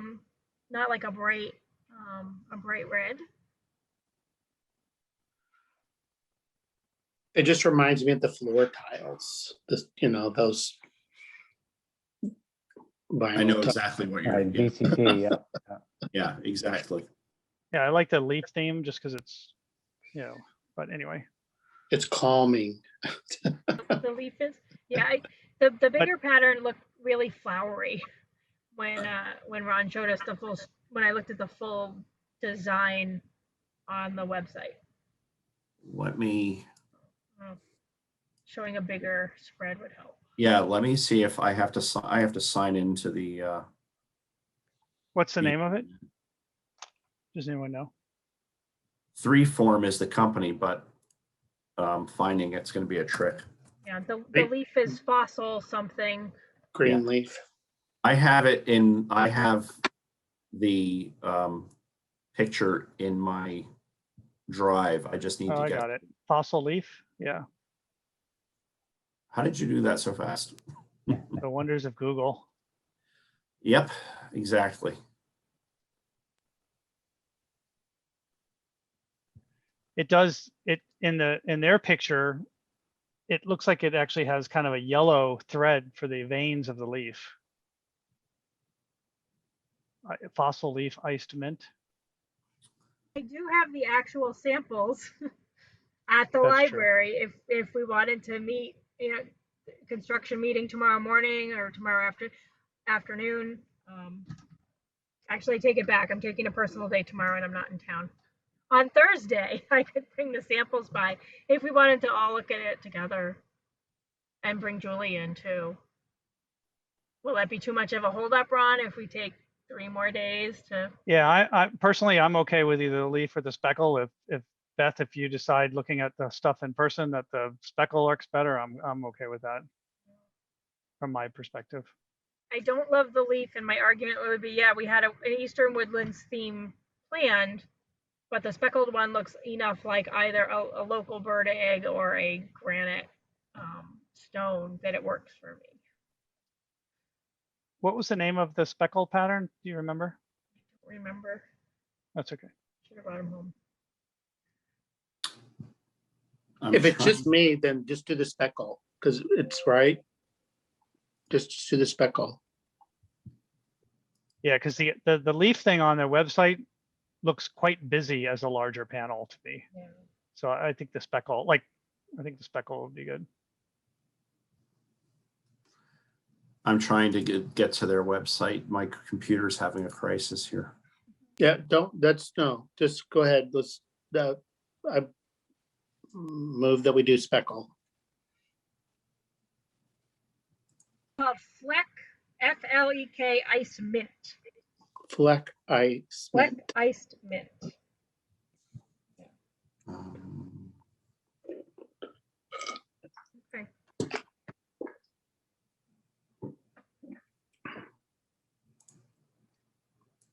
Okay, so we're agreed on the speckle. Yeah. Thank you, John. Certainly. Appreciate it. It still looks like a floor tile. And then what door option, there are 4 options on the door makeup. I liked the 4-panel personally. The 6-panel looks a little too garage door-y. Yeah, I like that one too. The one in the middle. I- Either that one or the last one, to me are fine. Those are the two I like. I don't know if one's better structurally than the other Right. to help solve that sagging problem, but both of them I think aesthetically look good. I like it. I like this one aesthetically and also for the fact that it does have a wood member down, completely down the middle. I like the To, aesthetics of that one as well, the Yeah. middle. Yeah, okay, so great. Sounds we're agreed on that one. Mhm. And I cannot mark up the image here, but it is the Fleck Ice Black Mint. iced mint. I will put that in my notes to everybody when we finish this meeting. Thank you very much, everyone. The next item on our list is the roof screen. So where Can we we left. actually, can we rearrange the agenda just since Dana's here with us? Can we go skip to the donor plaque options? I think that'll be pretty quick. By all means, go right ahead. 'Cause I think with the donor panel, we just wanted to show one, go through what the idea was and just show you an example so that the committee has an idea of what we're thinking. Okay. You hear us, Dana? Okay, Ronald, is it possible for I would like to show something on the screen. Are you able to have that, make that happen? I Thank you. just hit multiple Yeah. shares. Okay, so you should then, be able to share now. so now I just have to go. I haven't done that before. If Down you at the click- bottom, it says share screen. Yeah, there's a little green arrow that says share screen. Oh, okay, let Click me just that. find. Oh, I do see it, I'm sorry. Yep. And then I just have to find it in my files, okay. Yes, click on the screen that you want to share. Hi, Dana. Hi, I'm trying to, Welcome. it's not coming up with my, Am I still Which- sharing my screen? No, I stopped your share, Ron. Which Okay. image Let are me you try trying to to show, basic. Dana? I'm Which just image trying, I This- wanted to, I'll find it, it just says basic advanced files, let me see. It doesn't, Making everybody co-host, except okay. Andy, not. Is Yeah, it the the kids Sarah are- Bezier beehive image? No,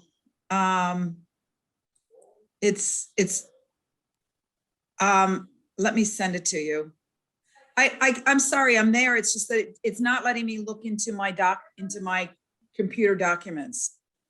It's not in Dropbox, it's not in Microsoft, not in Google, and it's not in, I don't know what box is. Dana, you said Andy and I 5 images, 0, 1, 2, 3, and then one that just says Sarah beehive image. Okay, I'll have to, Is let it me one of go look at those? them. Give me a moment, let me just check.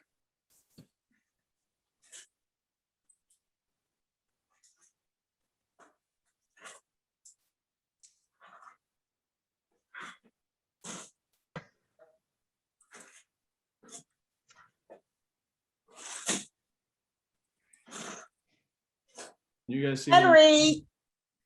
The dog is eating stuff. Doug, I'm just resending it to you. Just I- wait, if you can wait Can you 1 see second, what's- you'll get it in a minute. Yeah, Andy's showing an image here. Okay, well, I wanted to show, okay. I don't know what he's showing. Okay, I'll come back. Image number 2. Yeah, that's not what I wanted to show, I don't think.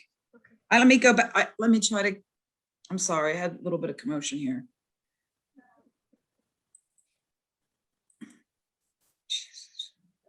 It wouldn't be a Zoom meeting without a dog barking or a cat jumping on the Yeah. keyboard. He just started eating something. Yeah. I got it. Okay, let me get back, I can't, okay. I got it. Okay, Just let me share my screen here. let me get back to this, I'm sorry. It's I have to okay. get back. Okay. Can you guys see my screen? Yep. Yes.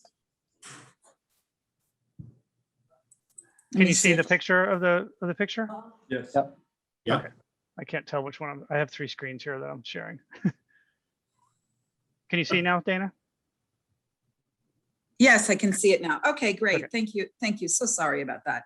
Anyway, well, what we're thinking about is we thought a lot about what's been happening at the library and what the library really is and what it represents today.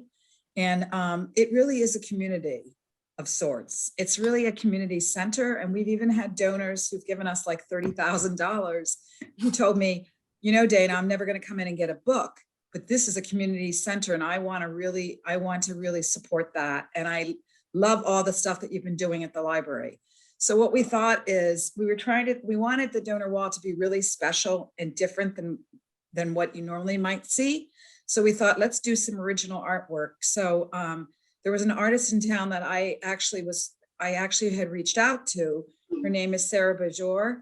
And then after I reached out to her, so did the Friends, and she did some design work for them for bookmarks that the public, which the campaign ended up supporting.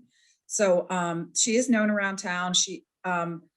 This is basically, it's supposed to look like, it's like a beehive. So it's like a, you know, it's a community.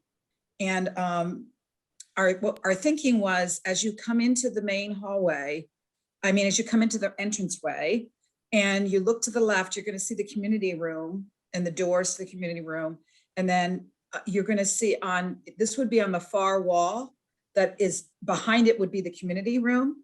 There would be one panel there, and we would like to be able to have the other wall, use that for a subsequent panel, because we're thinking that our idea is to make this so that in the future, when there's other donations that are given, you can continue thanking people. And so the idea here is we talked to Sunshine, a local company who has an expertise in both in signage for libraries and whatnot. And we talked to them about our idea, and they thought it would work well. And so what we talked to them was about providing custom artwork, and we would provide it. We would provide a very crisp artwork. They would take, the artist would do, and then it would be non-vector format, and they would format it in vector for us. And then actually it would be printed on vinyl, and then we apply it directly to the painted dry wall. And then above on that we'd have donor plaques for the little combs, the little spots there. And so we put people's names on that. And we have to figure out exactly how we do it. We probably start with individuals and maybe have corporations, you know, together. And what we decided, it's a little bit different, but we've recognized many of our donors have that, you know, they've given us, they have naming rights for specific rooms. Their names would be on this as well as everybody else who's given. So even if you only gave $100, your name would still be on this. This is a lot different. Like if you go in the Shrewsbury Library, if you see the names that are etched in glass, which you really can't read very well because of the glare, you had to give over 100,000, I was told by one of the library supporters. We want to really reach out because we had a lot of, it took us almost 40 years to get this library. So we really want it to be a welcoming place. And that's, we thought, we like this concept because we thought it really does do that. And so that was our, and then what I would say is the acrylic, hexagonal acrylics would would look like the beehive pattern. That's what the name would be. The name would be on that with the names applied. And then it would go above the artwork. So it would be like it would be like 3-dimensional.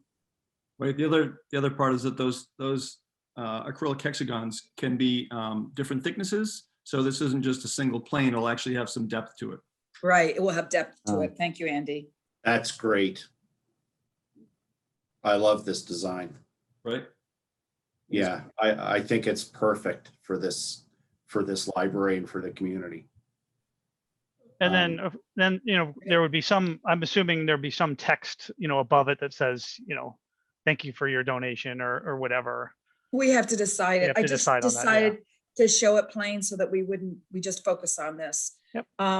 The other thing is too, that we would be, I guess we're also doing special plaques for the donors, you know, that would go on the specific, on the walls or close to whatever they've donated, which is separate. Right. And so But I mean, go ahead.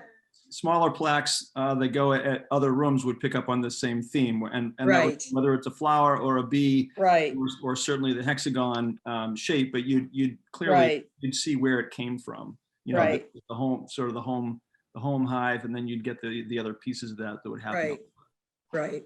Nice, very nice. Well, thank you. So that's our thoughts on that. And we continue to fundraise. And thank you to all the building committee who have given, and many have. And everybody in town. It's been phenomenal, Ronald. It's just been phenomenal. People have been waiting for this for so long that we've had maybe 4 or 5 no's. And we've gotten gifts from like kids, which we're going to recognize on this. The young kids gave monies through the teenage library had a program for them, and they gave monies. And we've had, it's just been phenomenal. We just signed up a business for 50,000, and they're going to pay us 5,000 over 10 years. So we'll have a source of income, and we'll probably be doing that with another business. But we're still out there pounding the pavement, so as to speak. But I'm glad you like it. Is it okay, Beth? I absolutely love it.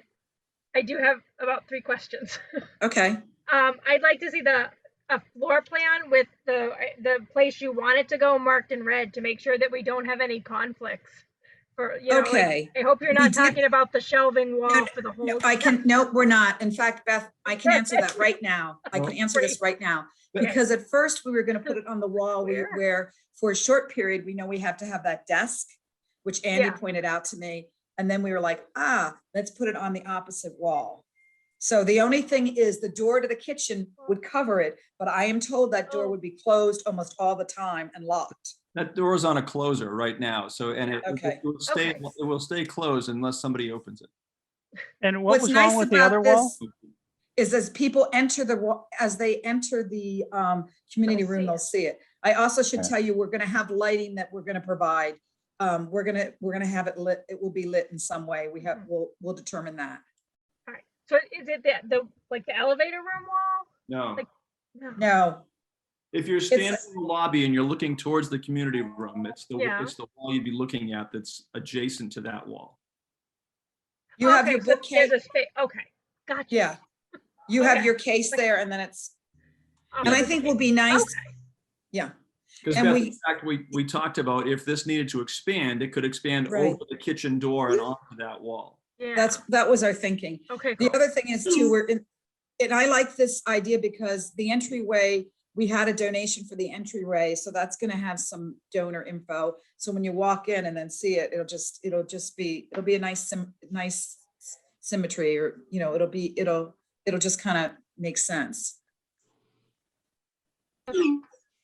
Great. The second question I had was, we spent a lot of time picking out all these different colors in carpet. Is it possible to give the artist access to those samples so that she can We- incorporate the same coloring into the? We already did that, and that's what I suggested. So we've incorporated that. we've I often- don't see olive green anywhere in the building. You don't see what? It looks really olive green and gold to me as I look at it on my computer screen, and I'm trying to figure out where we have olive green in the building. Well, There's pink and I- purple and a lot of blue and some teals and vibrant green. I think there's Well, she certainly came room up with, like, to a change some of six- the colors.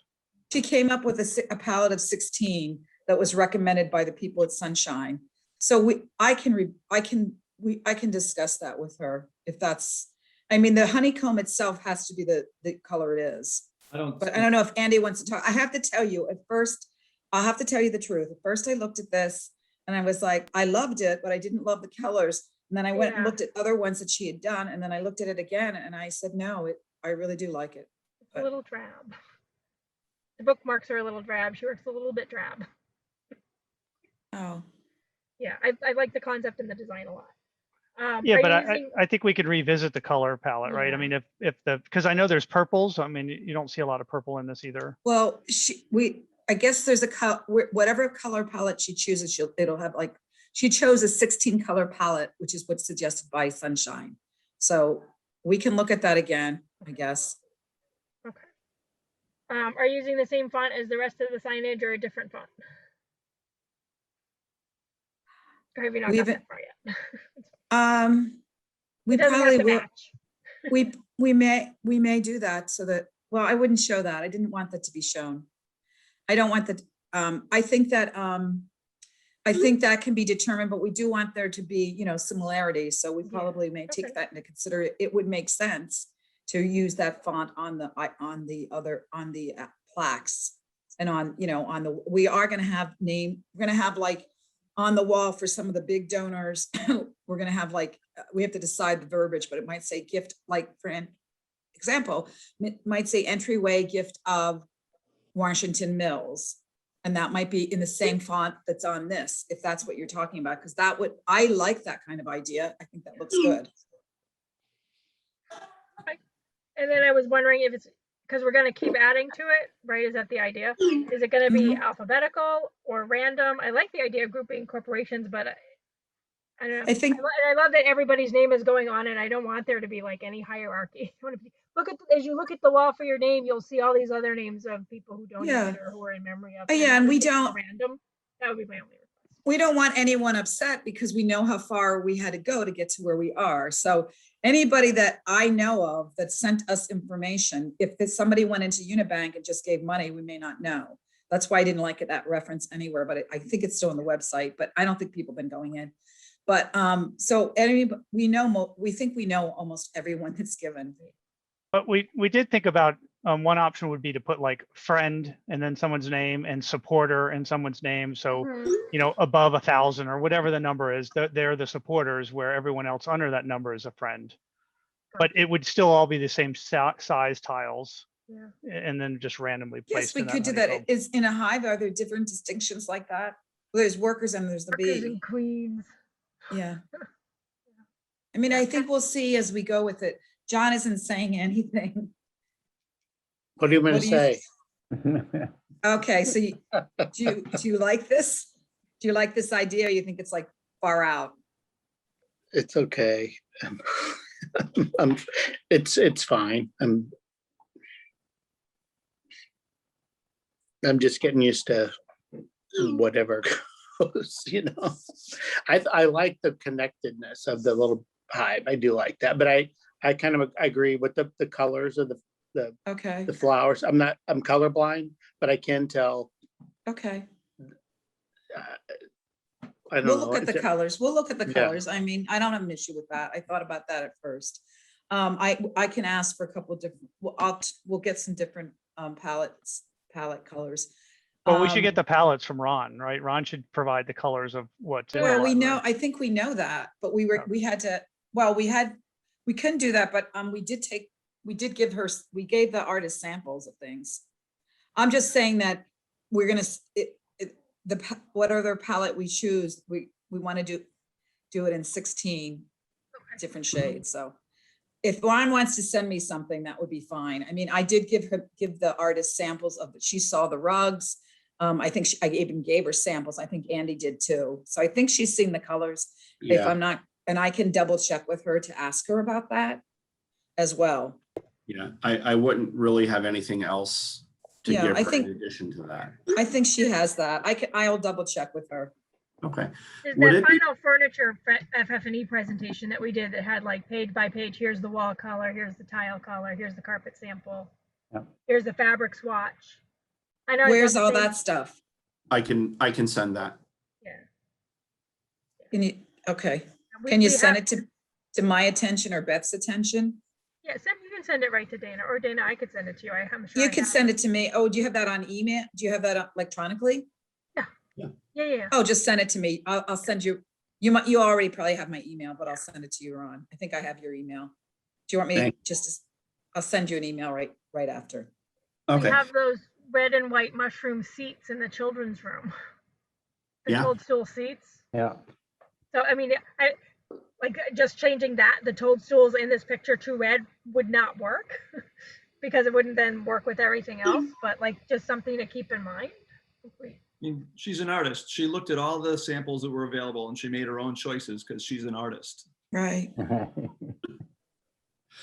Would it be possible to have a copy of this image sent to me so I can show it to Ken? To who? Ken is Architect. the design Oh. architect for the project. Yes, as long as you don't send it to anywhere else. No. It would Okay, only- I can send it to you, Ron. I will send it to you. Thank Thank you. you. Sure, be glad to. Just to keep him informed, not to Okay. Or get his, you know. No, this that is sounds strictly- good. That sounds great. I understand. That makes a lot of sense. It's strictly, from our point of view, it's strictly the owners and your decision to make. I just like to keep Ken involved, so. That sounds good. Yeah, That makes a walking lot of in, sense. like, I'd be delighted to do that. No problem. Thank you. Welcome. Yep, thanks, Dana. Okay, I think, And I'll just say, if this appeared as is, Dana, I would be happy with it. It would be, really, it would be absolutely fine. It's lovely. The idea that it also has dimension and is dynamic. is That's what we're trying to fantastic. do. And I love Sarah's work. And I also know a big concern of building this library was we don't want it to be the Taj Mahal. We don't want it to be too big. We want it to still feel cozy. And I think it's okay that it's like a little cutesy and fun because it brings back that cozy small town library Yeah. element. So see, that's what I she was really thinking. nailed it. It's not like a formal, I mean, we don't have like Yeah. distinctions between different groups and we don't have that big, whether people know it or not, we don't have that big of a community to have that. And we're not like that in Grafton, really. I mean, a lot of the people that donated there's many people that just don't want anyone to even know. So, Yeah. okay, Yeah. that sounds good. I appreciate thank you, everyone, for Thank your you for input. all your work. And thank you for all the work you've been doing all along. The library is really beautiful and it's so well designed. And I can see how much time and effort was put into it. You know, it's unbelievable when we go through it. I mean, I've had people tell me who are giving $10,000 who don't want to tell, they're anonymous, but they said, Dana, we can't go in it. I cannot go in it. I'm like, why not? I'd just be too overwhelmed. And that's a young person too. So I think it's really cool. And that's just from seeing the outside and me describing it and stuff. So anyway, thank you very much. Good luck with the rest of your meeting. I do appreciate it. And Doug, you and I will chat. In the meantime, Thank I will you. send this to Ron. Great. Thank you. Okay, Thanks a lot. bye-bye. Thanks. Thanks everyone for your hard work. Thank you for yours. For all your fundraising effort. Great job. It's You been have the so much hardest fun. job. It's been a blast. I've loved it. And thank you, John. John's done a lot of work and I really appreciate his insight. He's been in the town for a long time, done a lot of work. Everybody in the building committee, but I know John has been very helpful. Okay, I will leave. Thank you. Bye. Bye-bye. Thank you.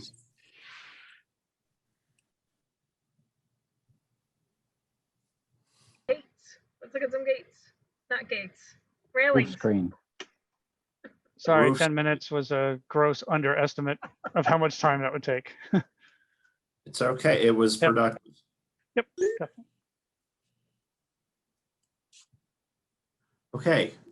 Can you see my shared screen again? Yes. Excellent. So where we left off was the overall design. We had these panels, 1, 2, 3, 4 panels that segmented the overall screen so that each section aligned with the window below it. We had all agreed on the design of the middle panels, I'll call them. But there was concern over these 4 panels being a perforated piece of metal or a mesh. So what I'm showing in this option A1 is, let me go to a different cursor. These are wrought iron bars here and here in each section. So basically, as you would see the wrought iron bars in the diamond pattern and then in this center medallion, you would see, now I only showed 2, we can do more. We can do 3 in here to give it a little bit more opacity and a little bit more separation visually from the center units.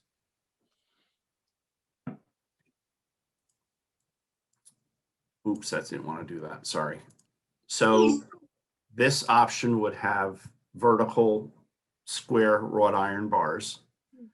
This option has the wrought iron bars in an X pattern that emulates this X pattern. And then finally, I looked at an option where we have the wrought iron bars in this funky pattern that emulates the center medallion. Personally, Ken and I liked this one, if we add like another bar to it. So flip it to the other one. Yes.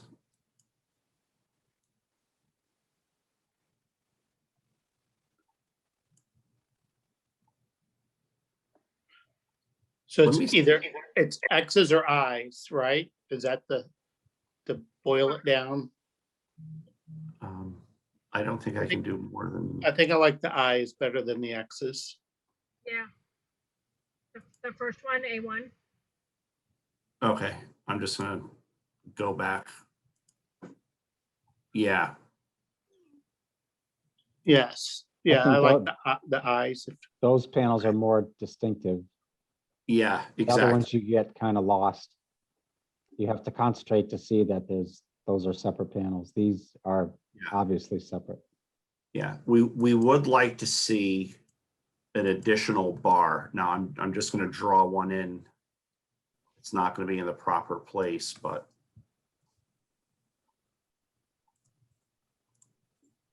that doesn't help. So 3 evenly spaced bars Yes. within that space. Exactly, John. So instead of seeing 3 clear spaces and 2 You'd see bars, 4. 4 clear spaces and 3 bars. Okay, yeah, I like that better than the mesh, much Great. better. Okay. Yeah, we liked this one as well.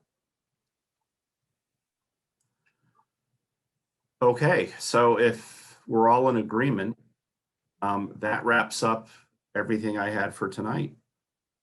We agreed on the gate, the acrylic panels, and then this option with 3 bars in the 4 dividing panels. Any other questions, comments, things to be discussed? I think the only thing that I think I did add it to this agenda was if there are people that wanted to be on the grand opening committee. So we nominate Julie. Yeah, whoever's not here tonight from the Right. building committee. Yeah. That's how we usually do it. I'd be glad Is- to participate, but I don't have the time to lead something like that. I can be a major participant though. or Is helper. there a on the Friends group, is there anybody? Because to me, that's kind of I mean, I know if we have representatives from all the other groups, but is the Friends group, or does it just whoever that wants to do it? Is the appropriate? I'm looking for 1 to 2 representatives from each of those groups, all of whom thinks it's somebody else's idea to do it. And I do not have the time or energy at this point to take that on, in addition to the new building, the move, hiring new staff, post-pandemic opening. I just can't. So I said I would, solicit volunteers and call a meeting and come to the first meeting and then go, okay, you guys figure out who's in charge.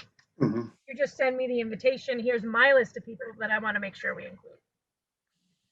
But, and I already got a note from one of the friends indicating, well, trustees or capital campaign needs to pay for this. We already gave money. I don't know if that's the consensus for the whole group. They have a meeting coming up. Well, can capital campaign pay for it? I mean, that's the other thing is legally, who can pay for this? For food. I mean, I think if it's for anybody, it's not just a committee that the library could pay, or, that it's not restricted. It's any of those. But for the building, the money that we borrowed, there may be restrictions. Yeah. I'll just say library budget's very tight, but the group can solicit donations Right. for Yeah. balloons, for flowers, for pizza, Mhm. for whatever. I mean, yeah, but I do think if we are looking at mid-October, we need to, soon get these volunteers together in a room to start talking to each other. Mhm. Yeah, Is there- definitely. It could be somebody on staff will have the time to do it, and I will pay them to go to a 2-hour meeting, every other week. Well, that's what I was gonna say. Is there anybody on staff that seems really interested in wanting to do this? Or even somebody that is retired? Yeah. Oh, that's a thought. Yeah, the one person who's really interested may be moving. So she said, I What can't. about Eleanor Tidman? I don't know if that's up her. She, yeah, she's um, planning to daily completely work? retire from everything French and Okay. library related this summer. Okay.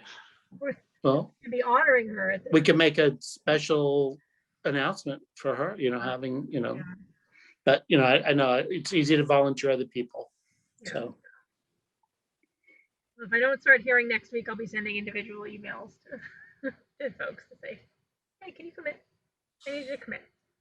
I can't do this.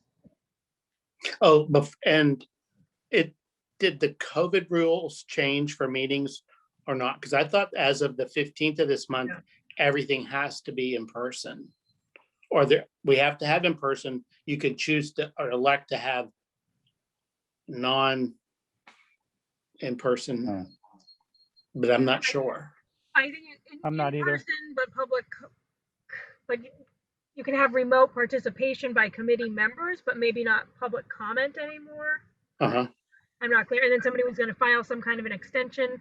In our department head meeting, Evan said he thought July would be like department heads may start meeting this month in person because we're staff, and boards and committees would probably start in July. July. July Okay. meetings, yeah. So should I We post our? meet at the new library. Yeah. Oh, that's cool. Should I post our July meeting then as an in-person meeting? Yeah, I think so.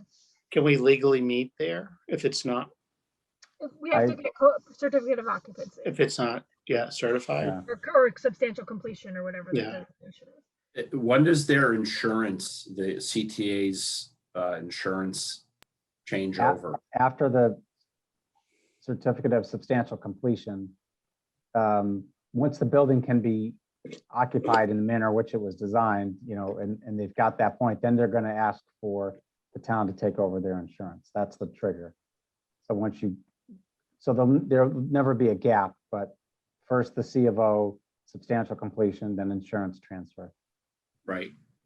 Something to keep in mind in general Right. for the town. Yep. But that would also weigh in as to when we can start, having a Yeah, meeting. they're not going to want you to have a meeting if they are still insuring the building. Right.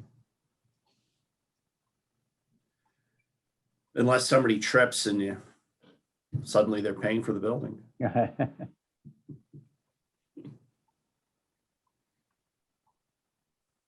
Okay. So we're good? otherwise, we would meet at the municipal center. Does that sound right, Beth? Yeah. So I need to get a room. Okay.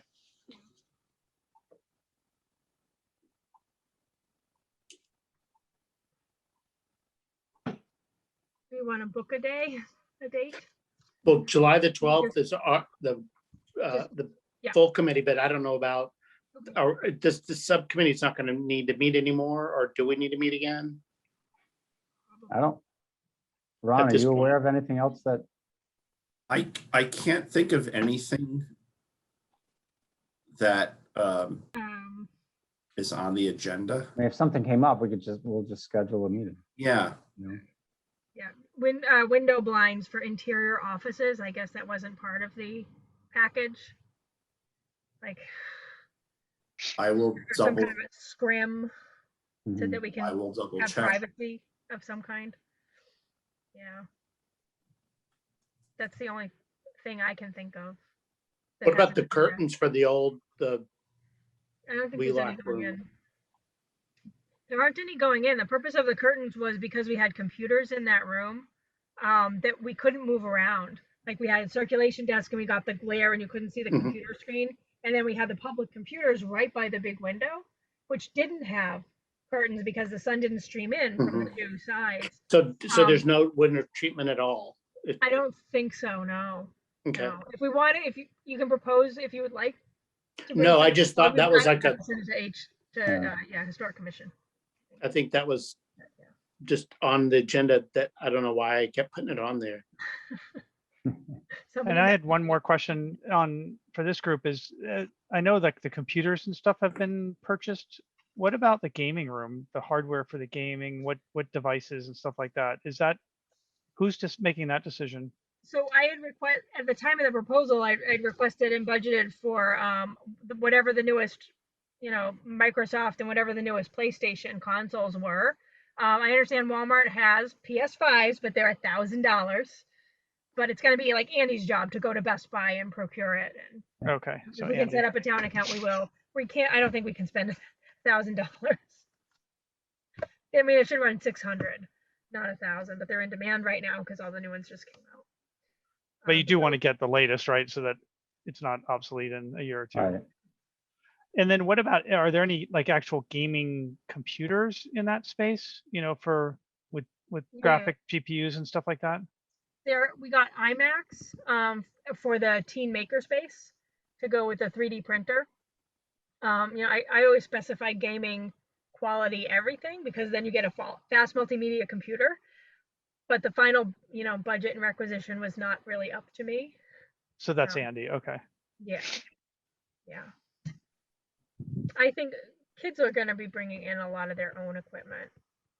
Yeah, but for a lot of the gaming, you need these what are called GPUs. These Yeah. big GPU processors, and they alone can cost $3,000 or $4,000. Oh yeah. We're And not going to run like World of Warcraft World of Warcraft would run on a toaster, but no, we're not making laptops available for kids to play that level of gaming. It'll be like, come in and you can do Minecraft. You can do, what is it? Fortress? PlayStation or Yeah. well, yeah, Fortnite. Fortnite. Thank you. Yeah. And for the consoles, we've got like high def TVs to display. Yep. You Thanks. can certainly check with me. Yeah, I will. Yeah. Yeah, go ahead. That would be great.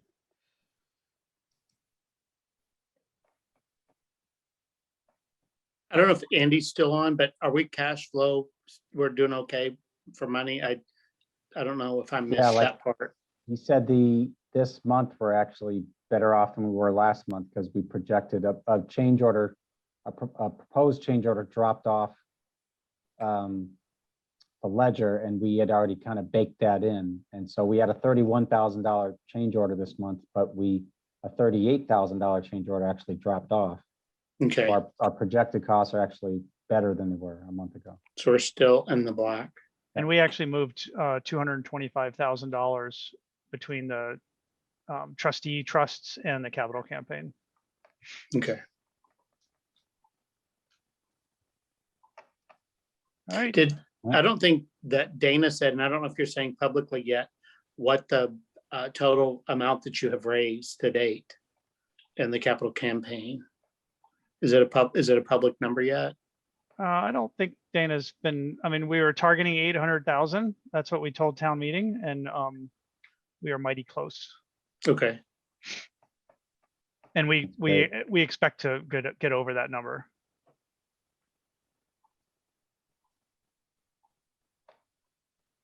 We are still recording, but I feel like I need to ask. So this is a public meeting and I can't stop or edit or delete the meeting if I send it to GCTV. So if you did not want that Sarah Brigier design to be public, my suggestion is I would just send print minutes. And yes, I have a recording, but I'm not. I'm okay with it, but I'll ask Dana. Okay, she's gonna say no because she told Ron not to send it to anyone else. So. I don't know if we can blur it out and say it's copyrighted by the artist. We can't share it. Pixelate it. Yeah, exactly. yeah, there you go. I will call the Attorney General's office and ask if that's okay, or if we should have met in executive session to remove it. Like, I don't know, but I also don't want to get our fundraiser mad at me. Right. If you'll check with her, and then I'll ask what I could do if possible, and if the recording gets lost, it gets lost. It happens. Move to adjourn at 8:18 p.m. Sounds great. Thanks, everyone. Thank you Second, All right, thank so you. much. Second. Yep. thanks. Bye. Thank Everyone, you. thank you very much. Good night. That's all your work. Good night. All right, and Mark.